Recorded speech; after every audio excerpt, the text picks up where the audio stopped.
If you've ever wondered what it feels like to walk on diamonds, head straight to the town of Nördlingen in Germany.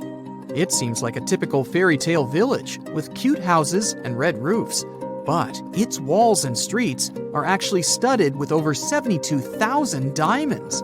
You'll need a microscope to see them, but they're definitely there. When the first people came to live here, somewhere around the 9th century CE, they were positive they were settling down in a volcanic crater. They didn't know the stone they were using for construction was embedded with millions of tiny diamonds, and the origins of the crater were out of this world. An asteroid slightly larger than half a mile in diameter hit our planet around 14.5 million years ago in what is now Bavaria and left a crater 16 miles wide. The bedrock was under such intense heat and pressure that the bubbles of carbon inside transformed into tiny diamonds at a concentration like nowhere else in the world. The locals didn't pay attention to their houses, built of what was left of that asteroid impact, shimmering on sunrise. Then, in the 1960s, 2 geologists arrived from the USA, studied the landscape from a distance, and noticed it didn't look exactly like a volcanic crater. After further research, they realized their theory that the crater was shaped from above and not from below proved right. They even had to change school books after the discovery, not to mislead the students. Once the word of the crater had spread, NASA got interested in it and sent their Apollo 14 and Apollo 16 astronauts to visit it to learn about what kind of rocks they'd find in space and which of them were worth bringing home. A moon rock that arrived with one of the missions is now on display at the local museum, and astronauts still visit the place. The locals, though, are so used to living among diamonds, they don't even find it special. The Australian town of Gobekli is known as the opal capital of the world and exists completely underground. The town even has the first 4-star underground hotel in the world. The reason people settled in this area was to work at an opal mine. Back in the day, the miners could hardly survive under the burning desert sun, so someone decided to put a tent directly into the mine. Then it turned into a home. Now, Gobekli has around 2,500 residents from different countries, about 30 shops, an opal gallery, museums, a bar, and other buildings, and is a popular tourist attraction.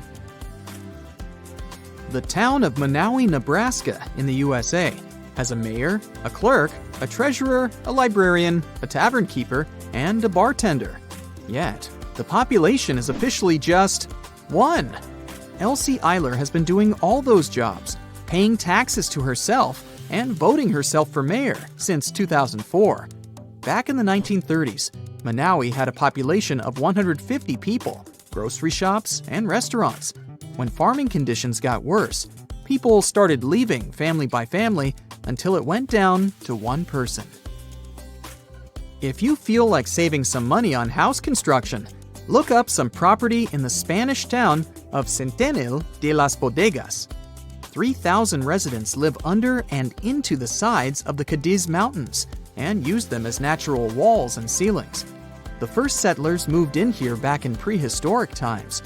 The rocks keep the houses cool in the summer and warm in the winter. Neft Dashleri in Azerbaijan was built as an oil platform in 1940, directly in the Caspian Sea. Once they discovered rich oil deposits, it started growing and is now made up of a network of platforms with around 5,000 people working and living here. The town has apartments, bridges, a library, a community center, and even a movie theater. The Japanese village of Nagoro has an unofficial second name, the Scarecrow Village. The last children were born here over 20 years ago. It officially has less than 50 residents, but it feels complete thanks to 350 life-size human dolls. When a local lady came back here in 2000 to look after her aging father, she saw the empty streets, shops, and schools. To change that, she and her friends started making cute dolls to replace the residents. The entire town of Whittier, Alaska lives under one roof of a 14-story building of a former barracks. That's around 220 people who live here all year round, plus all the shops, a police station, a post office, a hospital, and a church. The locals are mostly working in commercial fishing, recreation, and tourism, or for the state ferry and railroad. The idea behind having everyone and everything in one place is to save money on heating in the always cold climate and let the people do all their business inside. This way, they don't have to face the unbearably strong winds. There's a town in Svalbard, Norway called Longyearbyen, where the sun sets on October 25th and doesn't rise again for the next 4 months. When it rises again in spring, the locals gather on the step of an old hospital at 12:15 to welcome the sun and celebrate its return. Then, it doesn't set for over 4 months. It happens because of the way the Earth is tilted on its axis. The sun only rises and sets once each year at the North and South Poles. Longyearbyen is the northernmost town in the world, so it gets affected by that. Its residents occasionally see polar bears and reindeer in the streets and get around on snowmobiles. The Italian village of Viganella was built right at the bottom of a deep valley and on the wrong side of the mountains. They cast huge shadows and deprived the village of the sun for the entire winter. The locals used to live like that for centuries, until one engineer decided to build a large mirror high on the opposite slope of the mountain. It's operated by a computer and reflects light on the central square of Viganella for at least 6 hours a day during the darkest months. Santa Cruz del Islote in Colombia is one of the world's most crowded islands, with around 600 residents in a 2.5-acre area. Fishermen built this island on a coral platform over a century ago. They chose it because of its beautiful location and the absence of mosquitoes. The families of the original settlers were growing, and most of them never left the island. You'll only find people with 6 different last names living here. When the family needs extra space, they just add an extra floor to one of around 100 homes in town. Now it has a school, shops, a church, and 1 restaurant. There is no traffic, since the streets aren't wide enough for cars or trucks, and the distances are perfectly walkable. No one on the island locks their doors, because everyone knows each other, and there hasn't been a single crime. Another place where people don't lock their doors is the Shani Shingnapur village in India. In fact, local homes and even shops don't have front doors, keys, and locks, but locals never feel unsafe. Residents believe their village is under the protection of Lord Shani, who will punish anyone who tries to steal something. A legend says that around 300 years ago, after heavy rain and flooding, the locals found a huge rock. The same night, Lord Shani appeared in the dreams of the village head and promised to protect the village if they kept the rock in the village unsheltered. The deity would live on the rock and oversee the village. Once the first bank opened in the village, they added a glass entrance and a barely visible electromagnetic lock with a remote control to respect the tradition. If you're looking for the most relaxed place in the world, check out the Villages in Florida. You can't move here unless there is at least one person over 55 in your home. And you'd have to leave behind any family members under 19. The most popular means of transportation in the villages is a golf cart. There are all sorts of free fun activities for the residents, so it's far from boring. It was a fine summer day in July 1518 in the beautiful city of Strasbourg in Alsace, part of modern-day France. Our mysterious story began with a woman named Trophia. As the tale goes, at one point, out of the blue, she went out into the street and began to dance. The problem was, it didn't seem like she enjoyed dancing. She didn't even have any music playing in the background. It looked more like a series of uncontrolled twists and turns. So, what made this woman behave in such a strange way? More so, why did so many people follow in her footsteps in the following days and weeks? That small group of people that initially gathered around Trophia kept on dancing outdoors despite the scorching heat. They moved their arms wildly and swayed their bodies even as their clothes began to get drenched with sweat. They danced through the night and into the next day. Despite their exhaustion, hunger, thirst, and pain in their feet, they continued to dance for days without stopping. As time passed, more and more people joined in the dance. At one point, it was estimated that hundreds of people were participating, all moving in the same frenzied manner. Now, just so we're clear, this was not a typical club rave we're used to these days. People looked like they were moving without their consent. The dancing continued even as some of the people started collapsing in front of the horrified onlookers. Authorities had to step in at one point, surely, but they couldn't explain why this bizarre dancing phenomenon occurred in the first place. To this day, we've yet to discover the nature of this mysterious event, which lasted about 3 months in total. We can look at the facts, though. For starters, even the local physicians back then didn't really have any idea what was going on. Most of them were stumped and could only explain it as the result of a thing they called hot blood. They thought it was somewhat similar to a fever. Ooh, could this have been the ancestor of disco fever? Hardly. These days, with all the available technology and information, it doesn't make any sense at all. Fever alone doesn't make people dance.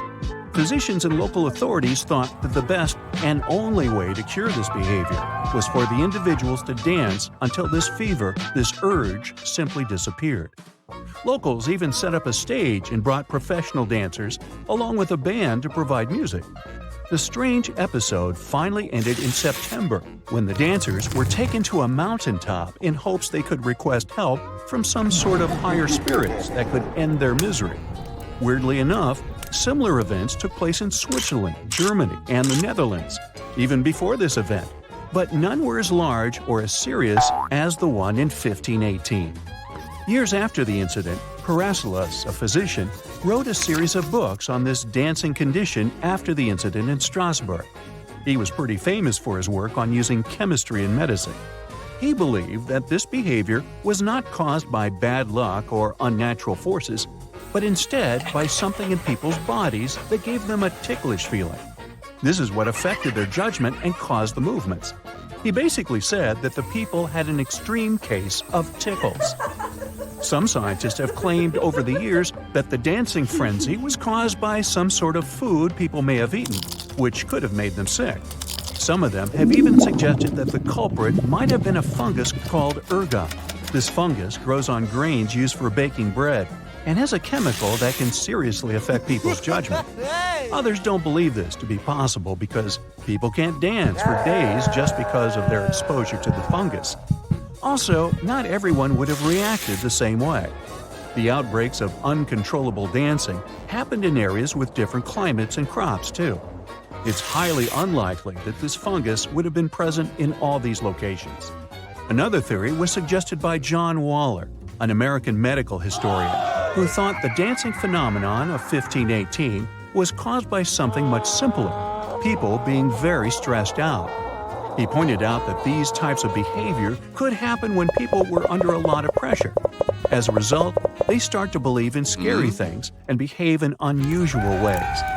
If we look at the information we have from back in the day, in all fairness, people in Strasbourg had a lot to worry about. If the weather was bad, their crops were affected, so food was often scarce. Waller also suggested that people were pretty superstitious too. The locals in Strasbourg believed that if they didn't make a certain higher spirit happy, they would be forced to dance to pay for their disobedience. Perhaps we'll never know the true reason why people suddenly started dancing that day under the hot summer sun. It doesn't mean the story hasn't influenced literature. Uncontrollable dancing had a captivating effect on those who saw it. This idea is also shown in the famous fairy tale called The Red Shoes, written by Danish author Hans Christian Andersen. The story mentions a special pair of red shoes that forced the wearer to dance until they simply couldn't handle it anymore. Sure, this story had another meaning altogether, to warn against vanity. But it also suggests that dancing may become problematic if done excessively. Should you ever find yourself on a dance floor filled with energetic people, it might be hard to stand still. You'll feel inclined to at least bounce from one foot to another from peer pressure, if not because of the music. Now, let's not forget, though, dancing can mean so much more. Music and dances are important parts of everyday life in many cultures around the world. And there is no other place on Earth where dancing is more valued than in Africa. In these cultures, dances tell stories and are not just for fun. They talk about history, show emotions, and help bring people together. A lot of African tribes are famous for their dances, like the Maasai tribe of Tanzania and Kenya and the Zulu tribe of South Africa. In most African villages, everyone dances to the beat of drums, and the whole community joins in by singing and playing along. What's special about African culture is its polycentric dance. That means that different parts of a dancer's body move to different beats in the music. This makes it unique but complicated to learn and can take a long time to master. Even though different groups of people in Africa do this type of dance, there are still many differences between them. Another special type of dance takes us to a different continent altogether. It's called the haka, and it is a traditional Maori dance from New Zealand. It's performed by men, women, and children as a form of expression, challenge, or celebration. It can be accompanied by chanting and shouting, and it can be performed standing still or moving forward. Locals often perform it at significant events, such as weddings. It's known as a way to show strength, bravery, and unity, and can be used to intimidate opponents. It's so important to locals that it's become a pre-game ritual for the New Zealand national rugby team, the All Blacks. Not to mention, it's even protected by law. Asian traditions have special types of movements too. Kabuki, for instance, is a type of Japanese theater that includes both dancing and acting. It started in Kyoto in the 1600s, and these days it features only male actors. They play various characters in funny shows with naughty jokes. Over time, Kabuki became a 5-part performance that could be about Japanese history, family drama, or dance.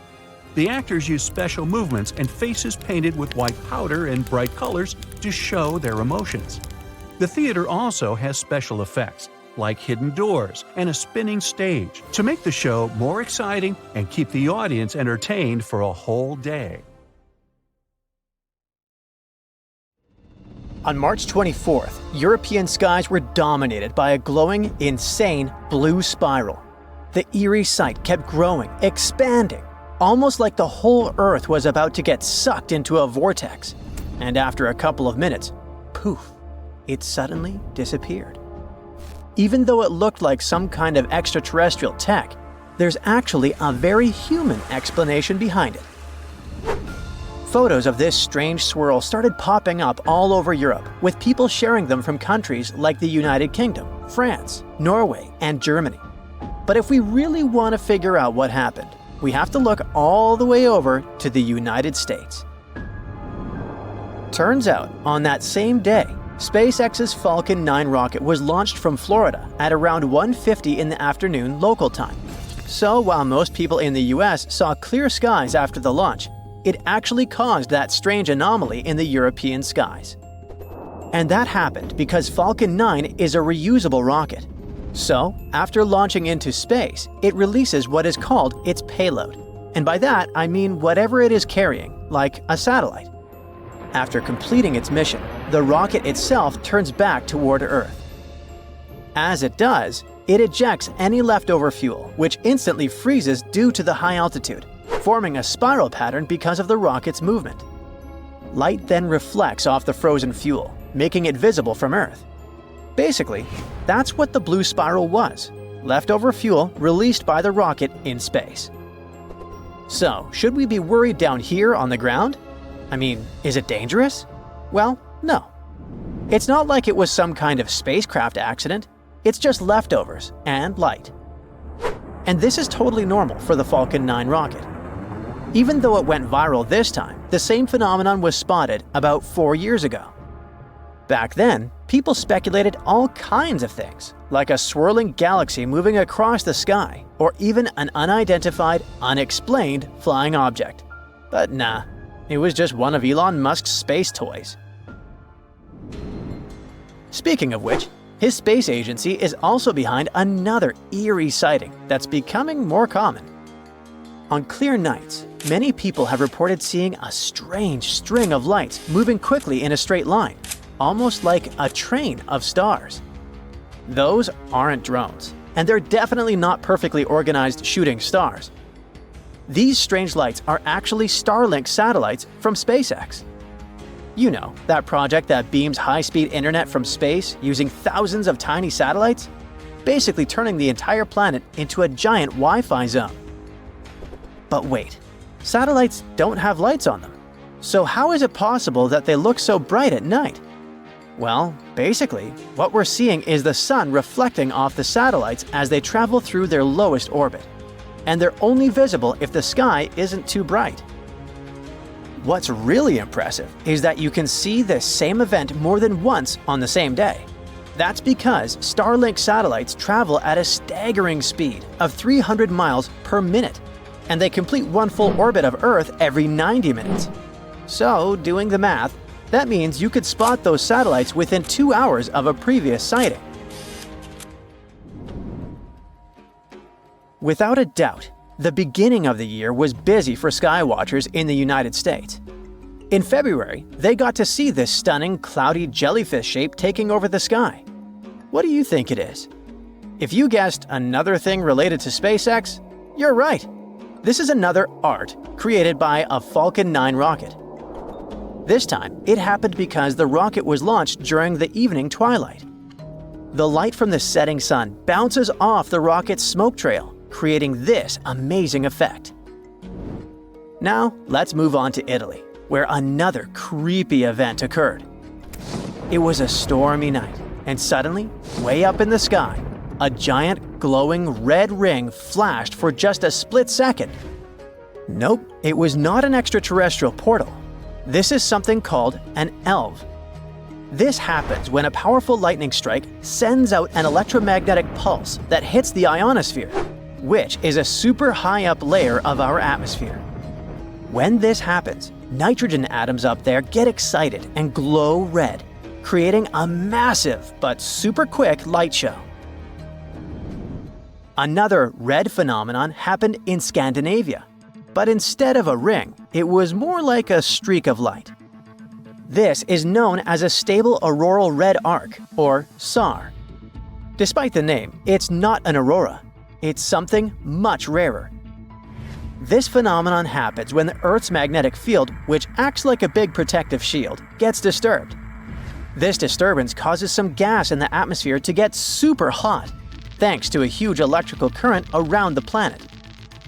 What's weird is that only oxygen gets heated up during a SAR, which is why these light shows always glow that same red color. And fun fact, this event is more likely to happen after a big solar storm weakens Earth's magnetic field. It is impressive to see phenomena like this with the naked eye, but the view from outside Earth can be just as stunning.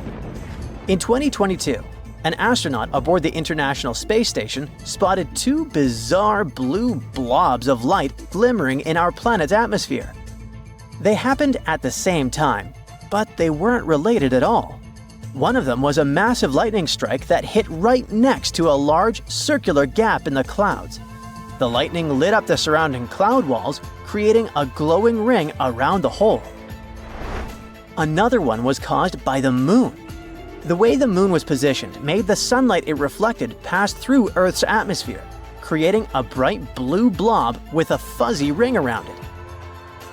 And if you're wondering what that weird orange halo is, running parallel to the curvature of the Earth, I've got you. That's the edge of the atmosphere, also known as Earth's limb. And this is what it looks like when viewed from the International Space Station. In Canada, residents of central Alberta were looking up at the sky one night when they suddenly saw something strange. A bunch of vertical beams of light that seemed to be coming from the ground and reaching up into the blackness of space. It sure looked like something out of a science fiction movie, but this is actually just an optical illusion. Yep, it's a visual trick caused by some specific winter conditions. This phenomenon happens when light is refracted by ice crystals. Here's what's going on. When it's freezing outside, tiny ice crystals form in the air. These crystals are super thin and flat, so each one acts like a tiny mirror that reflects light sources positioned below it. Basically, the crystals reflect the light straight up, creating those glowing vertical beams. And it can be caused by any light source, like the sun or the moon. But in most cases, the sources of these light pillars is man-made, like car headlights or streetlights. Even though the phenomenon is completely natural, it rarely happens, and only in very specific situations. First, it has to be freezing cold. On that particular day in central Alberta, for example, the temperature was around minus 30 degrees Fahrenheit. Then, the weather has to be calm, with no wind at all. If a storm breaks out, forget it. You won't be able to see the light pillars. And don't mix them up with auroras, okay? Auroras are mostly seen in high-latitude regions, like around the Arctic and Antarctic. Since they happen way up in the atmosphere, they're visible over large areas. Light pillars, on the other hand, are more localized and concentrated in a much smaller area. But hey, no matter which one you spot, if you're lucky enough to see one of these amazing sights in the sky, you're in for a show you won't forget. Tunnels, metro, underground systems, and even secret passageways to the houses of the rich and famous. Why else do we need tunnels, you may wonder? To hide. Many cities have underground tunnels and even underground doppelgangers. Now let's make it clear. Those passages are normally not connected, contrary to the popular rumor claiming that it was possible to get from Scotland to Turkey using underground passageways built around 5,000 years ago. I mean, it sounds insane even today. Imagine building it back in the day. These tunnels have an official name, the Erdstall Tunnels, and they were most likely built in the Middle Ages. However, we still don't have the exact information about the date. The highest concentration of those tunnels are in Bavaria, Germany, but there are many of them in Great Britain and France too. Erdstall tunnels, a unique type of earthen passage found globally, are characterized by their narrow, oval-shaped corridors and tight choke points, known as schlups, or slip-outs.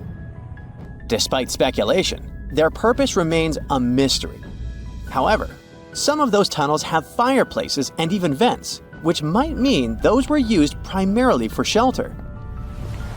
Dating back to the Middle Ages, possibly as early as the 12th century, Erdstall tunnels lack archaeological signs and historical records, so it's not a surprise that there are many rumors about their use.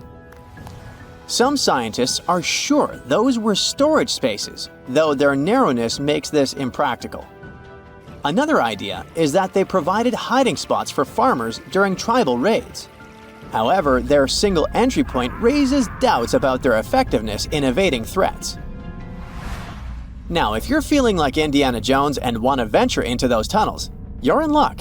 A few structures, like the Erdstall Radkobluken in Austria, welcome visitors to explore these enigmatic structures. Most of them are closed to the public eye, though. The origins of Erdstall tunnels remain largely unknown, just like their real functions. And if you think, hey, it's the 21st century here, we can study pretty much everything, well, you're wrong. What makes these tunnels hard to study are the tight confines. Traditional surveying methods often prove inadequate in such spaces. To solve this problem, scientists use a handheld device that integrates an RGB camera, a gyroscope, and high-resolution depth sensors, allowing them to capture intricate details of the tunnels. They also use modern techniques like 3D surveying in hopes of uncovering the true origins and purposes of those tunnels. One hypothesis even suggests they may have been poorly conceived dwellings, abandoned when their inadequacies became apparent. Still, not everyone quite agrees with this idea.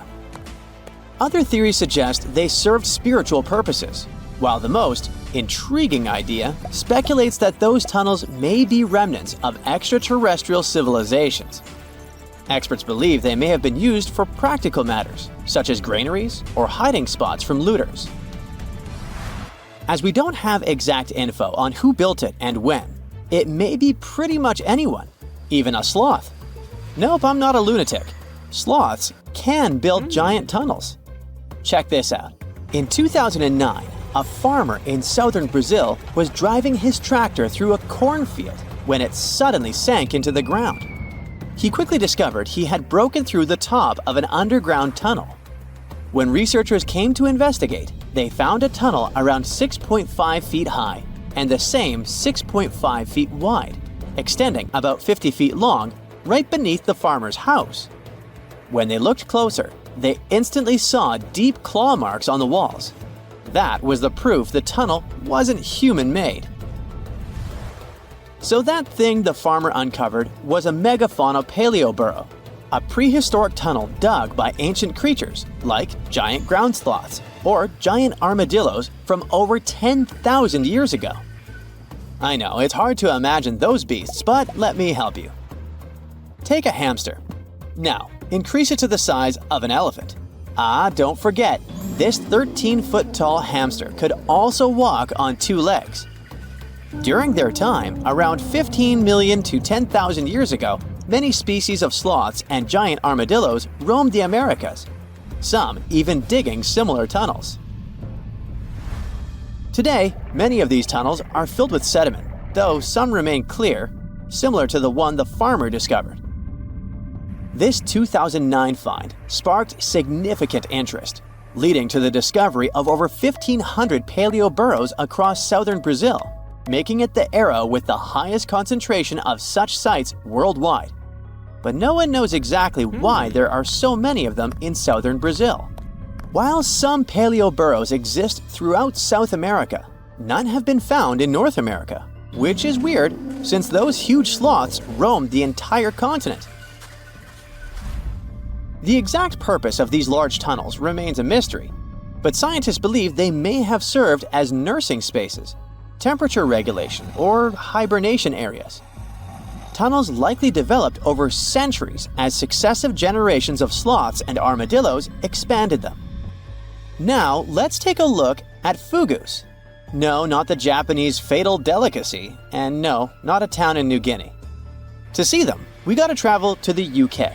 So fugus are underground structures too, but they don't look exactly like tunnels. They are dry stone structures. They look as if a cave had been decorated with stones from the inside. There are only around 15 of them found so far, and most of them are located in Cornwall. According to the estimates, those tunnels were built about 2,400 years ago, and they're still in pristine condition, which is truly fascinating. I mean, back in the day, people had no cool machinery whatsoever, yet their structures still last. And if you dare to buy an apartment today, well, chances are you won't be too happy about the quality. Going back to our fugus, there's nothing extraordinary about their supposed purpose. They could be used for spiritual purposes, as a place to hide, or a food storage. The latest application, though, is a bit weird. I guess it's not a secret for anyone that England is famous for its excessive humidity. And if you want to store your food properly, you gotta avoid the humidity at all costs. Otherwise, say welcome to mold and fungi. But ancient people weren't dull-witted at all, or they wouldn't have survived, and you and I wouldn't be around now. So they might have adapted those fugus to store just some products, those that already had natural molds in them, assisting in the preservation of perishable food, like milk, butter, and cheese. But hey, those are just speculations. The true reason why they were built remains unknown. What makes fugus unique is that they are intentionally built tunnels, not just excavated mines like those in Wales. They were crafted by digging deep trenches, lining them with stone slabs, covering them with capstones, and then filling over them, all of which took significant time and effort. Still, no matter how hard those were to construct, cities around the globe are often built over intricate tunnel systems, each unique to its location. For instance, Paris is famous for its extensive underground quarries, which were abandoned years ago, but still pose a risk of collapse in certain areas above. London boasts one of the largest tunnel networks in the world, including many that were specifically created for military purposes. In New York City, there are rumors of secret tunnels, while Los Angeles has old tunnels from the Prohibition era used for speakeasies. Many other cities also have their share of enigmatic tunnels, and surprisingly, Florida is no exception. It happened in the year 2011 in Ybor City. Near a former post office, flooding uncovered something weird, a section of an unknown structure. Back then, people didn't pay much attention to that, so it took another 7 years to discover something truly fascinating. This historic neighborhood was founded in the 1880s, but it remained unknown until 2018 that it also has a hidden tunnel network. We only learned of it because of renovation work. The exact purpose, of course, is unknown, but most scientists are pretty sure that they serve to connect to early gaming spots and the port of Tampa. Figuring out how extensive the tunnel network is tricky. In 2018, a historic home in Seminole Heights revealed locked doors leading to tunnels from the 1920s. One local even said he traveled through a tunnel for 20 minutes. Rumors suggest some tunnels connect to the Hillsborough River and Ybor City. Research is ongoing, but no new info has emerged yet. A tsunami hitting major cities on or near the Mediterranean Sea and in the northeastern part of the Atlantic Ocean is not a matter of if, but when. It is scary and surreal to think that places like Cannes or Barcelona could suddenly get slammed by a huge wave, but the fact is, European coastlines are in active tectonic areas. Only about 10% of all tsunamis worldwide happen in the Mediterranean, and there have been at least 290 tsunamis in this area since 1600 before Common Era. Despite the relatively low number, this phenomenon has caused numerous devastating disasters throughout Europe's history. Back in 1755, an estimated 8.5 magnitude earthquake with an epicenter southwest of Cape St. Vincent triggered a tsunami that destroyed most of Lisbon, the capital of Portugal. About 40 minutes after the earthquake, this massive wave just slammed into the harbor in downtown, racing up the Tagus River. The phenomenon was so fast that several people on horseback had to gallop to higher ground to avoid getting carried away. And this was just the beginning of a nightmare, with 2 more terrifying waves hitting Lisbon right after. A disaster like this is similar to what we see in the Pacific Ocean several times a century, but in the Atlantic, it's very rare.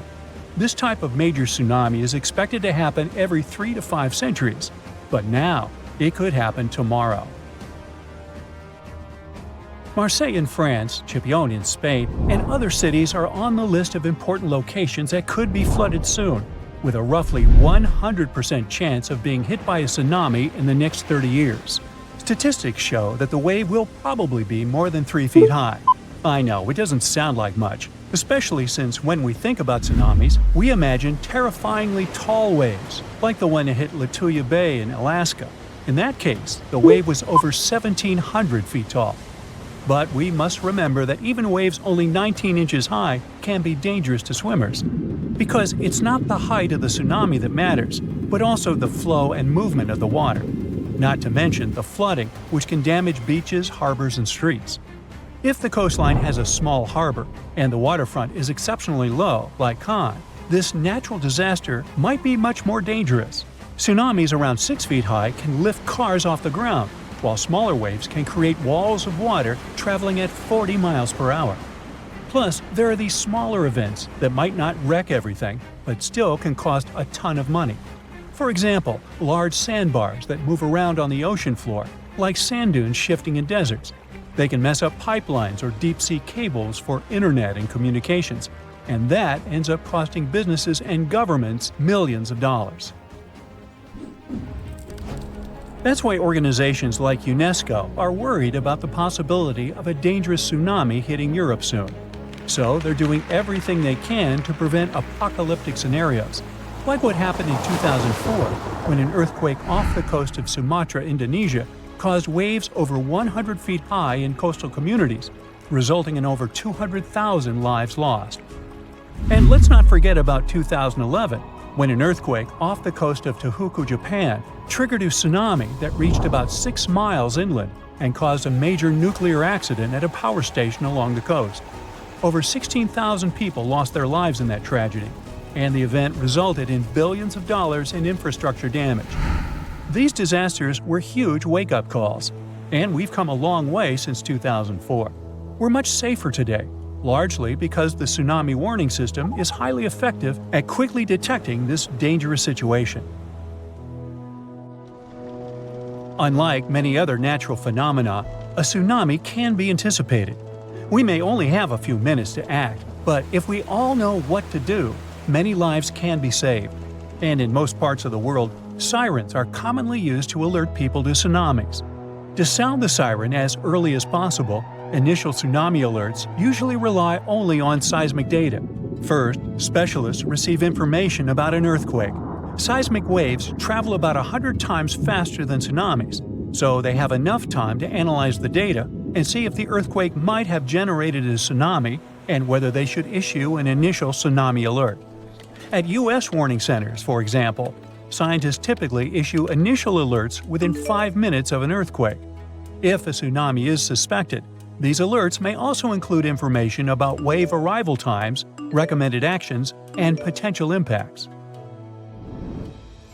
But sounding the alarm is not enough. To save lives, coastal communities also need to be trained to respond fast and in the best way possible. That's why UNESCO produced this program called Tsunami Ready, aiming to train people living in coastal areas at risk on how to act in case of a tsunami event by the year 2030. The idea is to help communities stay safe by teaching them how to protect their livelihoods and safeguard their homes.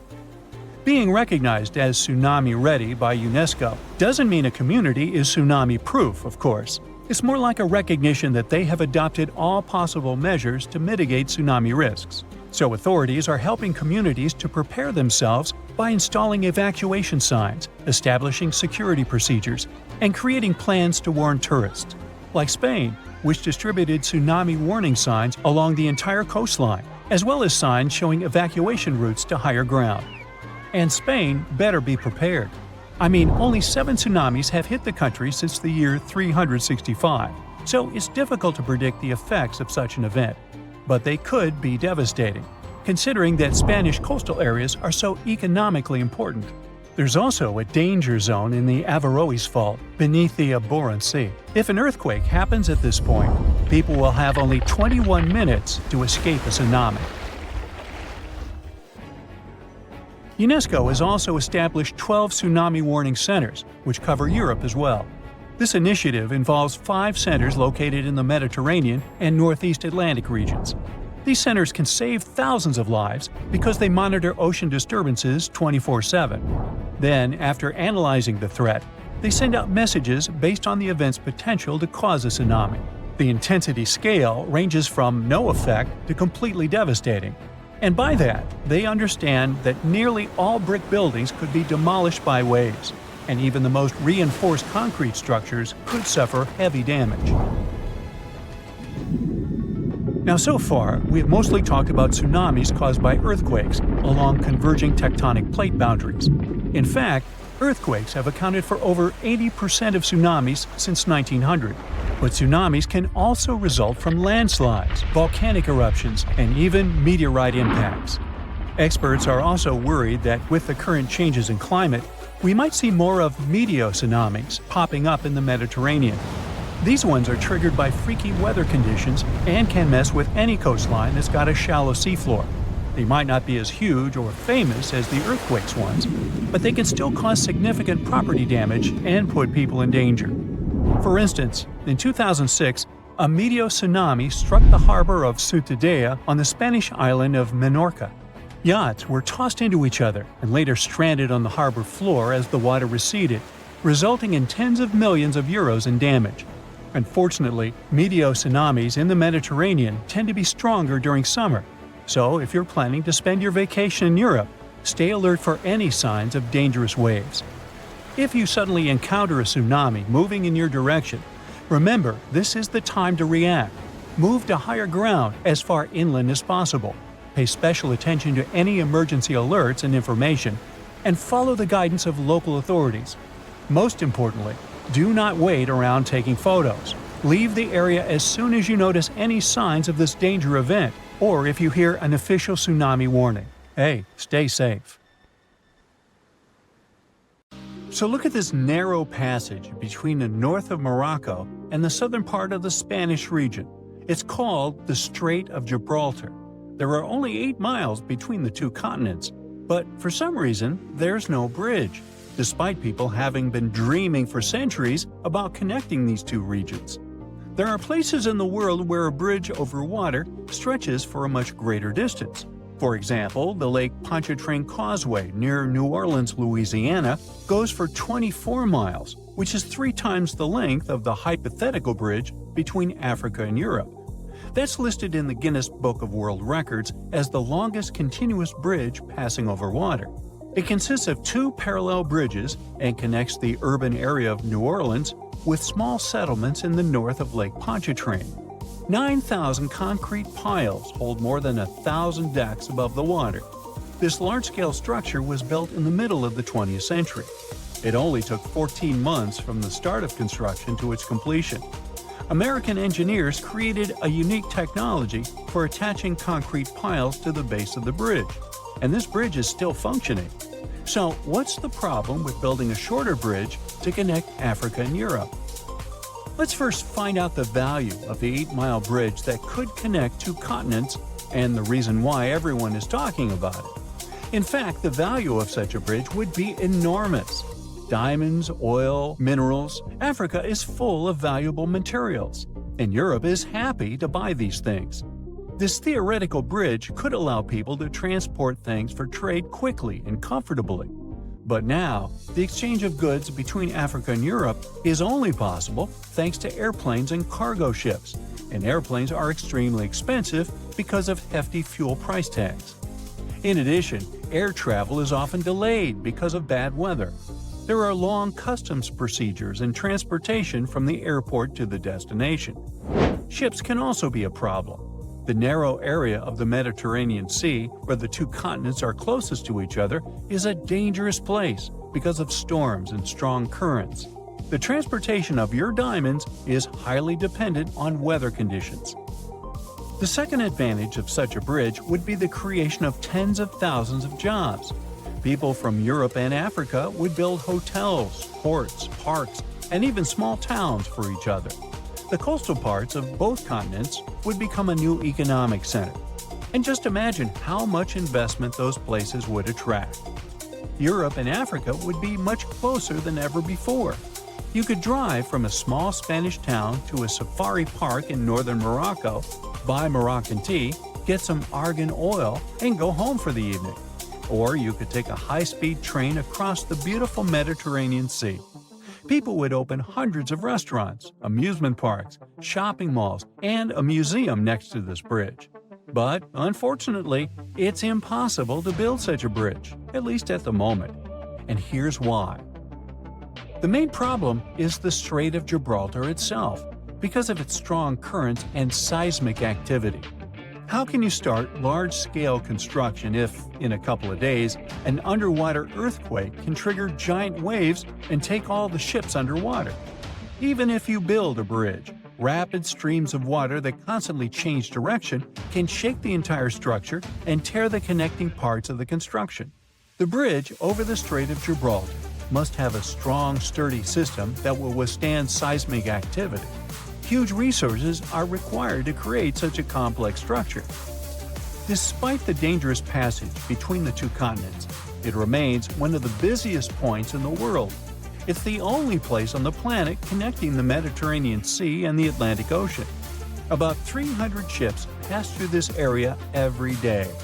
Not only merchant ships, but also fishing vessels and tourist boats. There are not so many places in the world where you can watch whales coming out of the water. Not only people, but also marine creatures often visit this passage because of the peculiarities of the sea currents. But we'll talk about that later. Another problem is the depth of the strait. In simple words, any bridge over the water is built on long metal piles. Builders and engineers stick piles into the seabed and use them as a holding base for the whole construction. But installing such piles firmly enough is a difficult task because of the uneven seabed. The seabed has a unique geological landscape, irregularities, and different densities of the Earth's rock. There are also reefs, rocks, and pits. Any seabed requires extensive geological studies before piles are installed. However, the bottom of the Strait of Gibraltar is especially difficult because of its depth, almost 3,000 feet. It's one of the deepest straits in the whole world. Just imagine, you'll need the height of 10 Statues of Liberty to reach the surface of the water from the bottom of the strait. What kind of pile should be used there to hold the entire bridge? Most likely, one pile will have to consist of several parts connected into one large metal rod. And don't forget about seismic activity. Let's say you've installed perfectly strong piles, but the next day an earthquake occurs and destroys the entire structure. And a strong current is carrying fortifications all over the Mediterranean Sea. The next problem is probably the most important one, because it concerns marine life. The Strait of Gibraltar has a high salt content. This natural element makes water heavier and makes it descend to the bottom of the deep Mediterranean basin. Then, this salt water pushes up cold water from the seabed into the Atlantic Ocean. These changes in water density, as well as fast currents, create sea vortices and turbulence. It's like a raging cauldron of cold water that raises a lot of nutrients to the surface. The hollows and hills of the Strait of Gibraltar are filled with different substances and sunlight, and this creates ideal conditions for the formation of phytoplankton. Whales, dolphins, and other marine creatures adore this delicacy. That's why you can see about 7 species of whales and dolphins in this place. What might happen to phytoplankton after the start of global construction? Carbon dioxide, crushed rock, tons of dust and ashes, falling building materials. All of this could significantly pollute the environment. Without phytoplankton, many fish would go extinct. Without fish, thousands of fishers wouldn't be able to get food and earn money. But even if the bridge was built, cars and trains would continue to pollute the air and water. This disruption of the delicate balance in this narrow strait can lead to larger-scale environmental disasters. Dolphins and whales may leave to look for food elsewhere, and thus take resources from other marine inhabitants. Like falling dominoes, one problem can follow another. And all this because of one bridge. In 2007, the Spanish Ministry of Environmental Protection introduced speed limits for all ships sailing through the strait in order to not disrupt the delicate balance of nature. At the beginning of the 20th century, a French engineer proposed a project of a bridge, but it was rejected because it was too complicated and costly. People also tried to develop a 23-mile-long tunnel, but this project also faced financial and technical difficulties. People are still dreaming of a bridge over the Strait of Gibraltar. Perhaps, in the future, when we develop cooler technologies, we'll be able to build this thing. Oh, by the way, there hasn't always been water between these two regions. In the distant past, the two continents were connected. The entire Mediterranean Sea is the remains of the Tethys Sea that existed before the era of dinosaurs. Then the African and Indian plates collided with the Eurasian one, and the Tethys Sea completely disappeared. In its place, a land bridge was formed that separated the Mediterranean Sea from the ocean. Without access to water, the sea dried up about 6 million years ago. But then, when the bridge came down, the water began to fill the dried-up pool. For tens of thousands of years, the narrow plate sank lower and lower, and the Mediterranean Sea eventually got its current water levels. So the Sahara Desert is so big that it covers 8% of the world's territory. It's bigger than the USA or China. Surprisingly, the Sahara is not the largest desert in the world. It is the third largest, behind Antarctica and the Arctic. But it is definitely the hottest one. Temperatures there reach 136 degrees Fahrenheit. This place has some of the most incredible sand dunes you've ever seen, towering up to 1,476 feet. But here's the kicker. There's a real risk that these dunes might continue to spread until they cover the entire world. Surprisingly, the influence of the Sahara Desert extends far beyond its borders. Its dust, carried by powerful winds, makes its way to the UK and across the European continent, particularly in winter. This dust settling on the ground where it rains is a familiar sight to those in the UK, often leaving a red residue on cars. This connection between the Sahara, England, and Europe serves as a stark reminder of the global reach of environmental phenomena.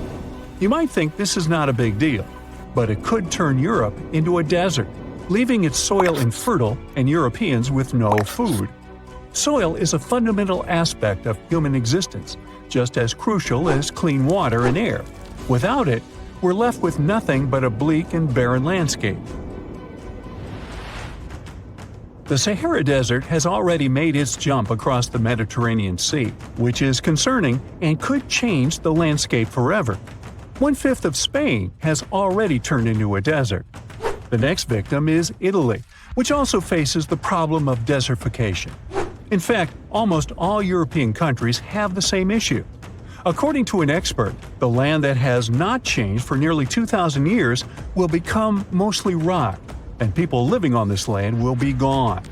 60% of the soil in Moldova is gone, and the problem has expanded beyond the Black Sea. It has reached China and Mongolia, thousands of miles away from the Sahara Desert. All of this causes losses of $4 billion a year.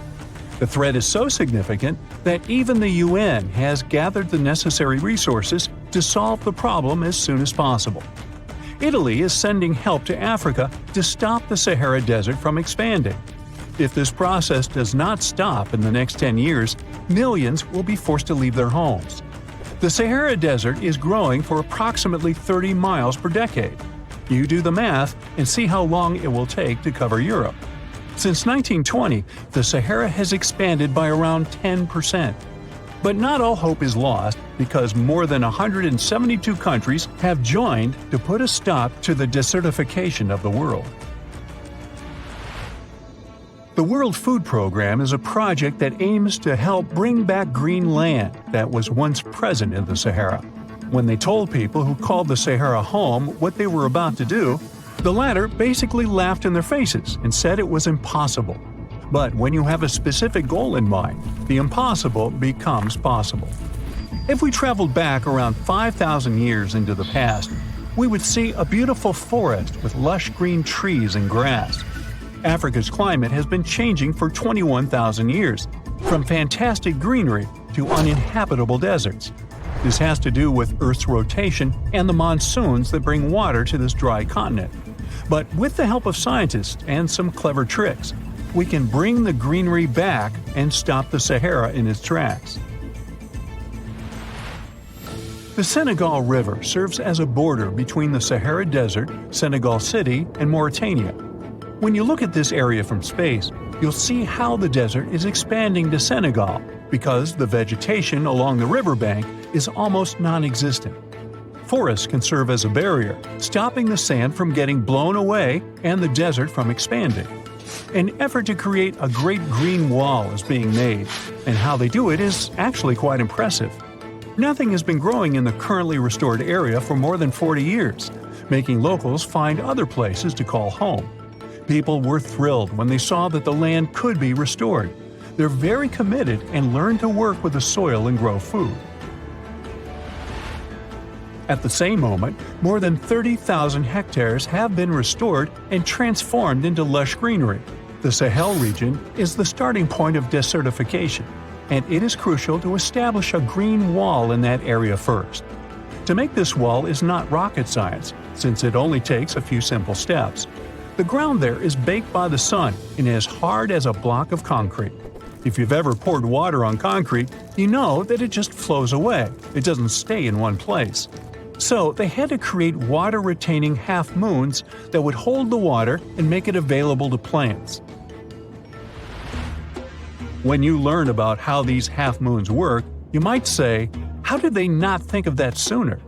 Actually, this technique is ancient, and it was once implemented in Sahel, but it was lost over time.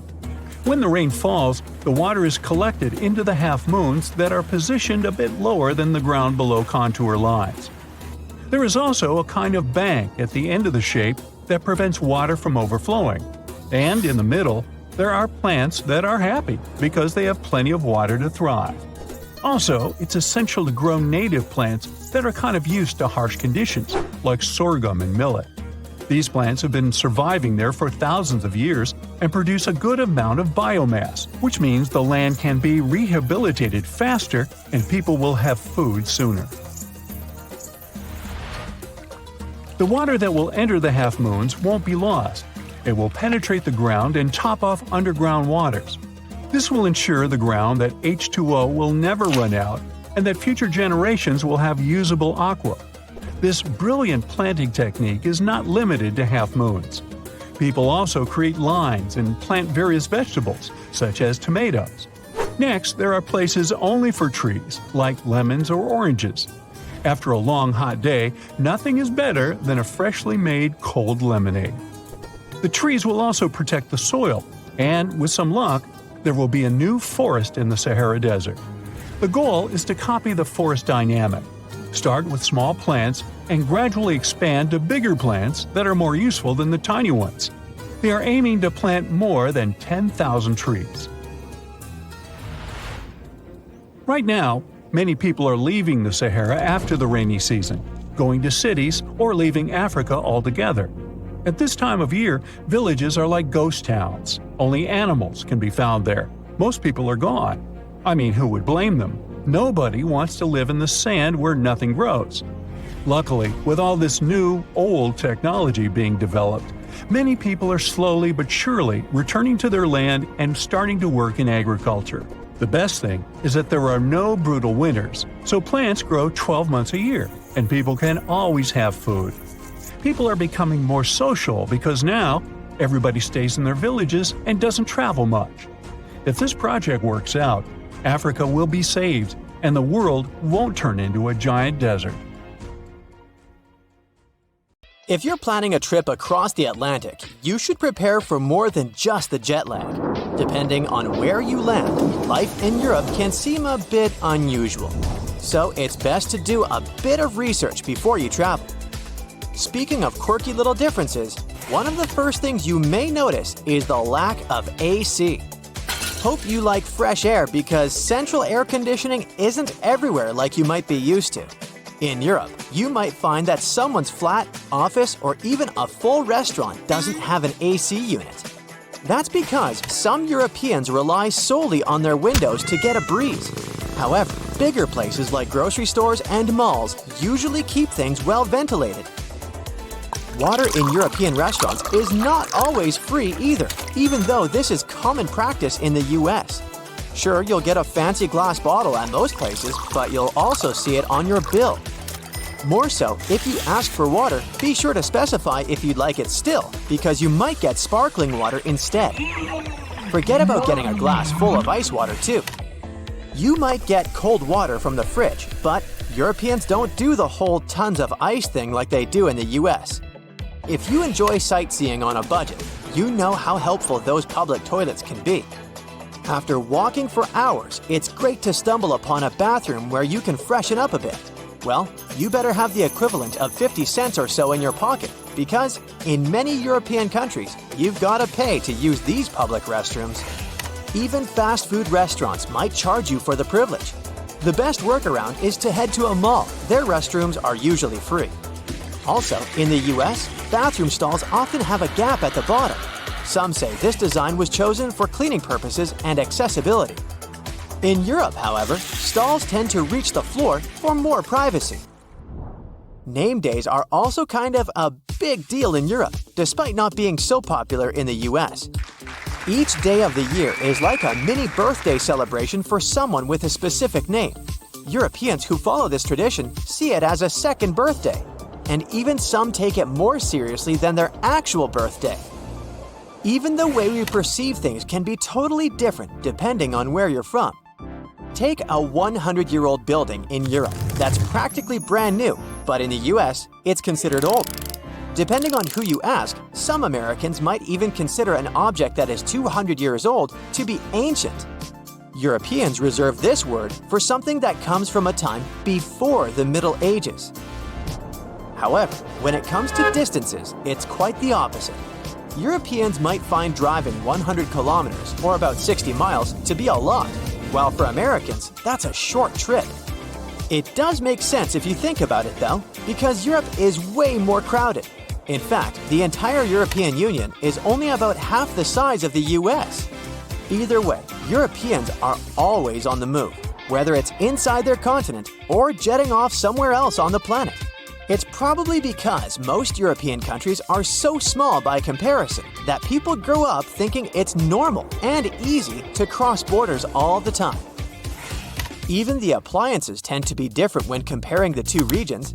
Take washing machines, for instance. In Europe, most of them only hook up to cold water, and they load from the front. In the US, it's common to have machines that use both hot and cold water and load from the top.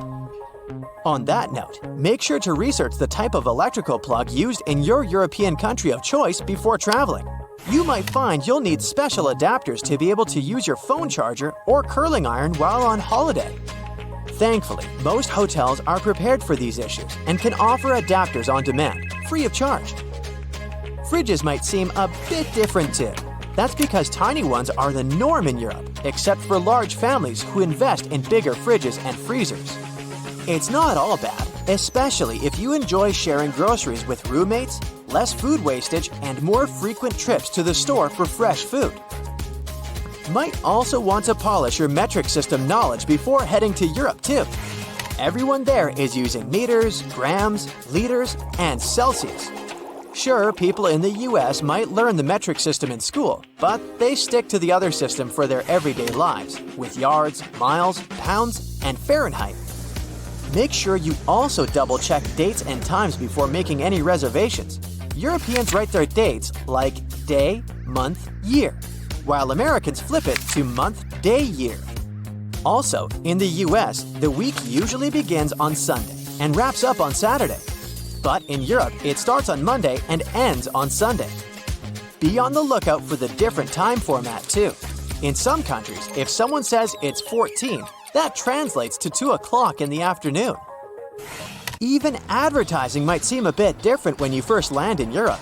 In the US, you might see people wandering around in inflatable costumes on the street to promote local business, but that's a rare sight in Europe. Also, those massive billboard signs you often see along American highways aren't available in most European countries. They're usually against the law because it's believed that drivers should be focused more on the road ahead. And such advertising techniques can be too distracting. Moving on to street names and shopping hours. In North America, especially the USA, it's common to name streets with numbers, like 5th Avenue or 16th Street. But if you head over to Europe, you'll find that streets usually have actual names.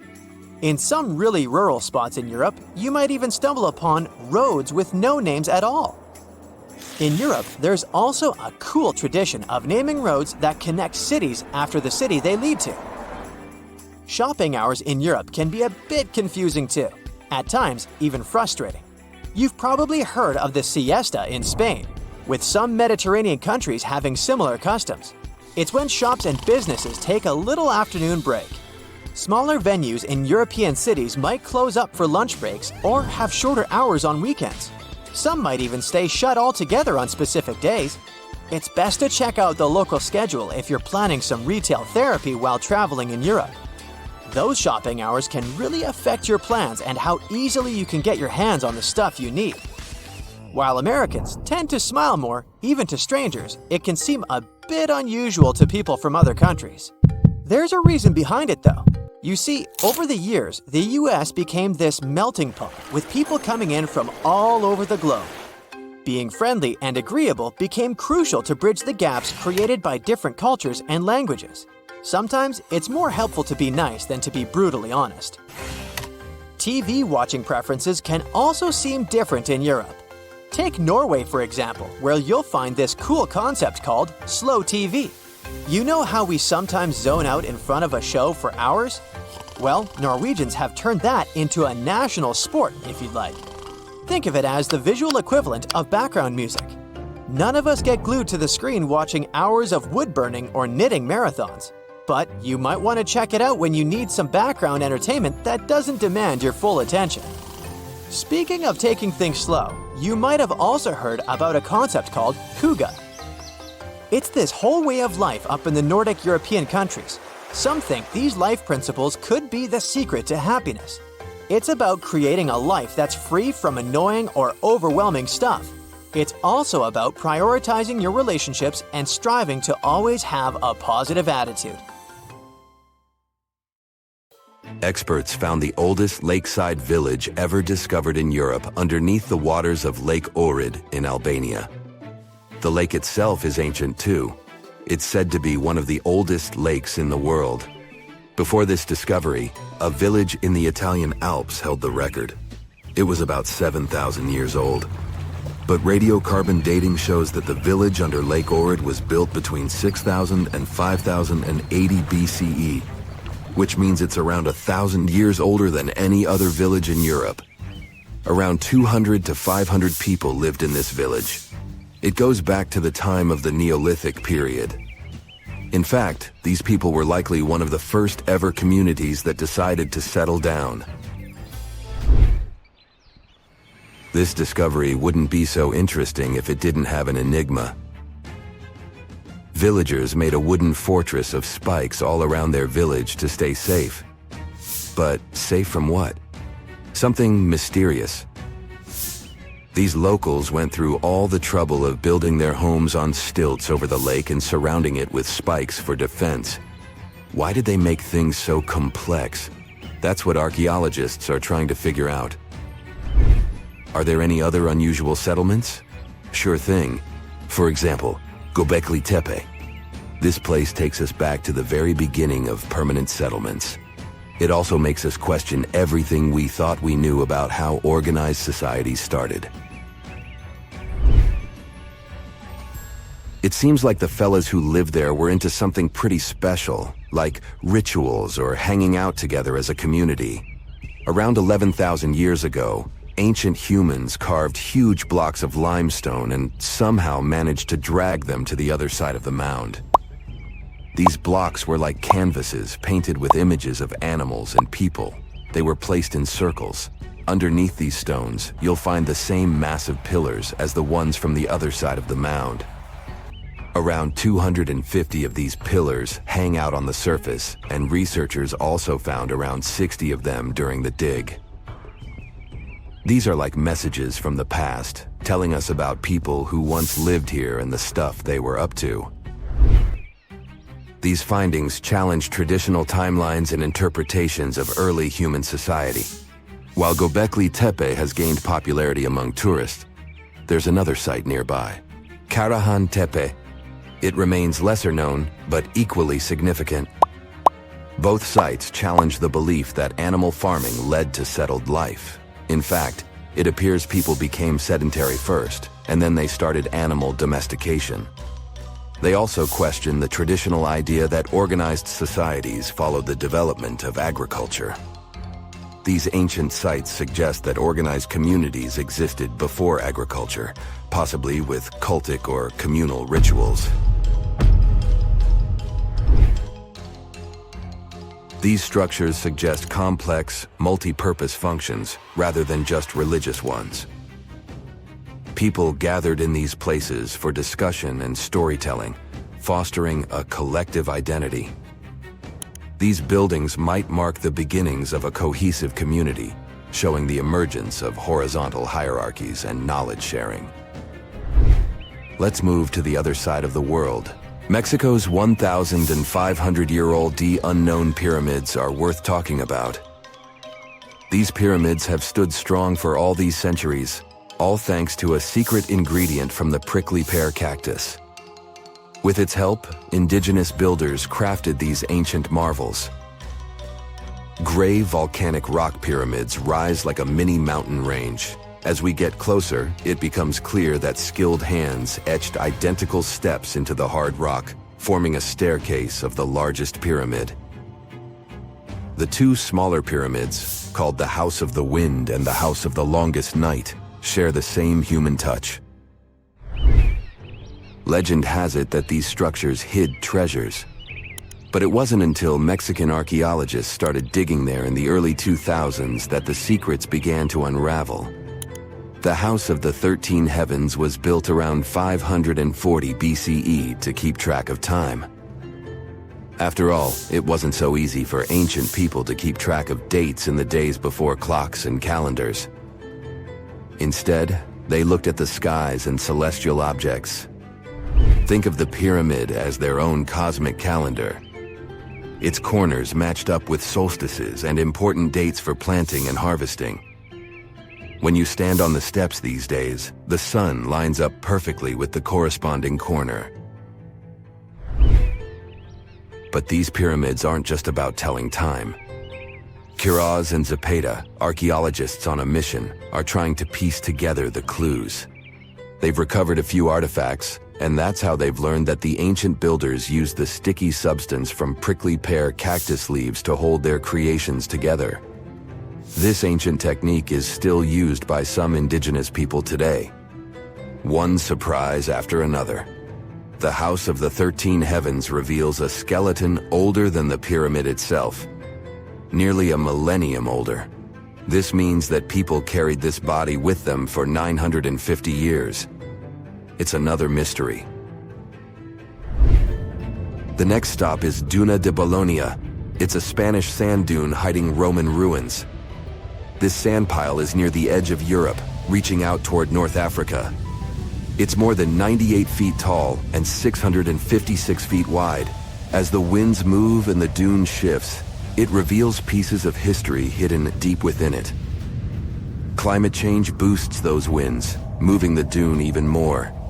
As it migrates, it shows us traces of people who used to live here. Archaeologists have been busy digging around, and they found ancient tombs. Imagine exploring a sandy maze and stumbling upon these tombs filled with history. The sand has acted as a protector, preserving bones, jewelry, and arrowheads. But that's not all. Nearby, there's an archaeological site from the 2nd century BCE. That's when the Romans were hanging out here. They had a whole city down there, complete with baths, a theater, and a temple. And it was built on top of an older Phoenician settlement. An earthquake shook things up a long time ago, and people left the city. For centuries, it lay hidden under the sand. Modern historians and archaeologists are excited about what else this shifting landscape will reveal. Fingers crossed that this sandy time capsule stays safe and keeps sharing its stories with generations to come. In Peru, archaeologists are exploring the 3,000-year-old Condor's passageway. A what? Okay, so archaeologists were digging around a place called Chavan de Huantar, where the Chavan people lived. This place is around 190 miles away from Lima, Peru's capital. So, the Chavan people were advanced artists.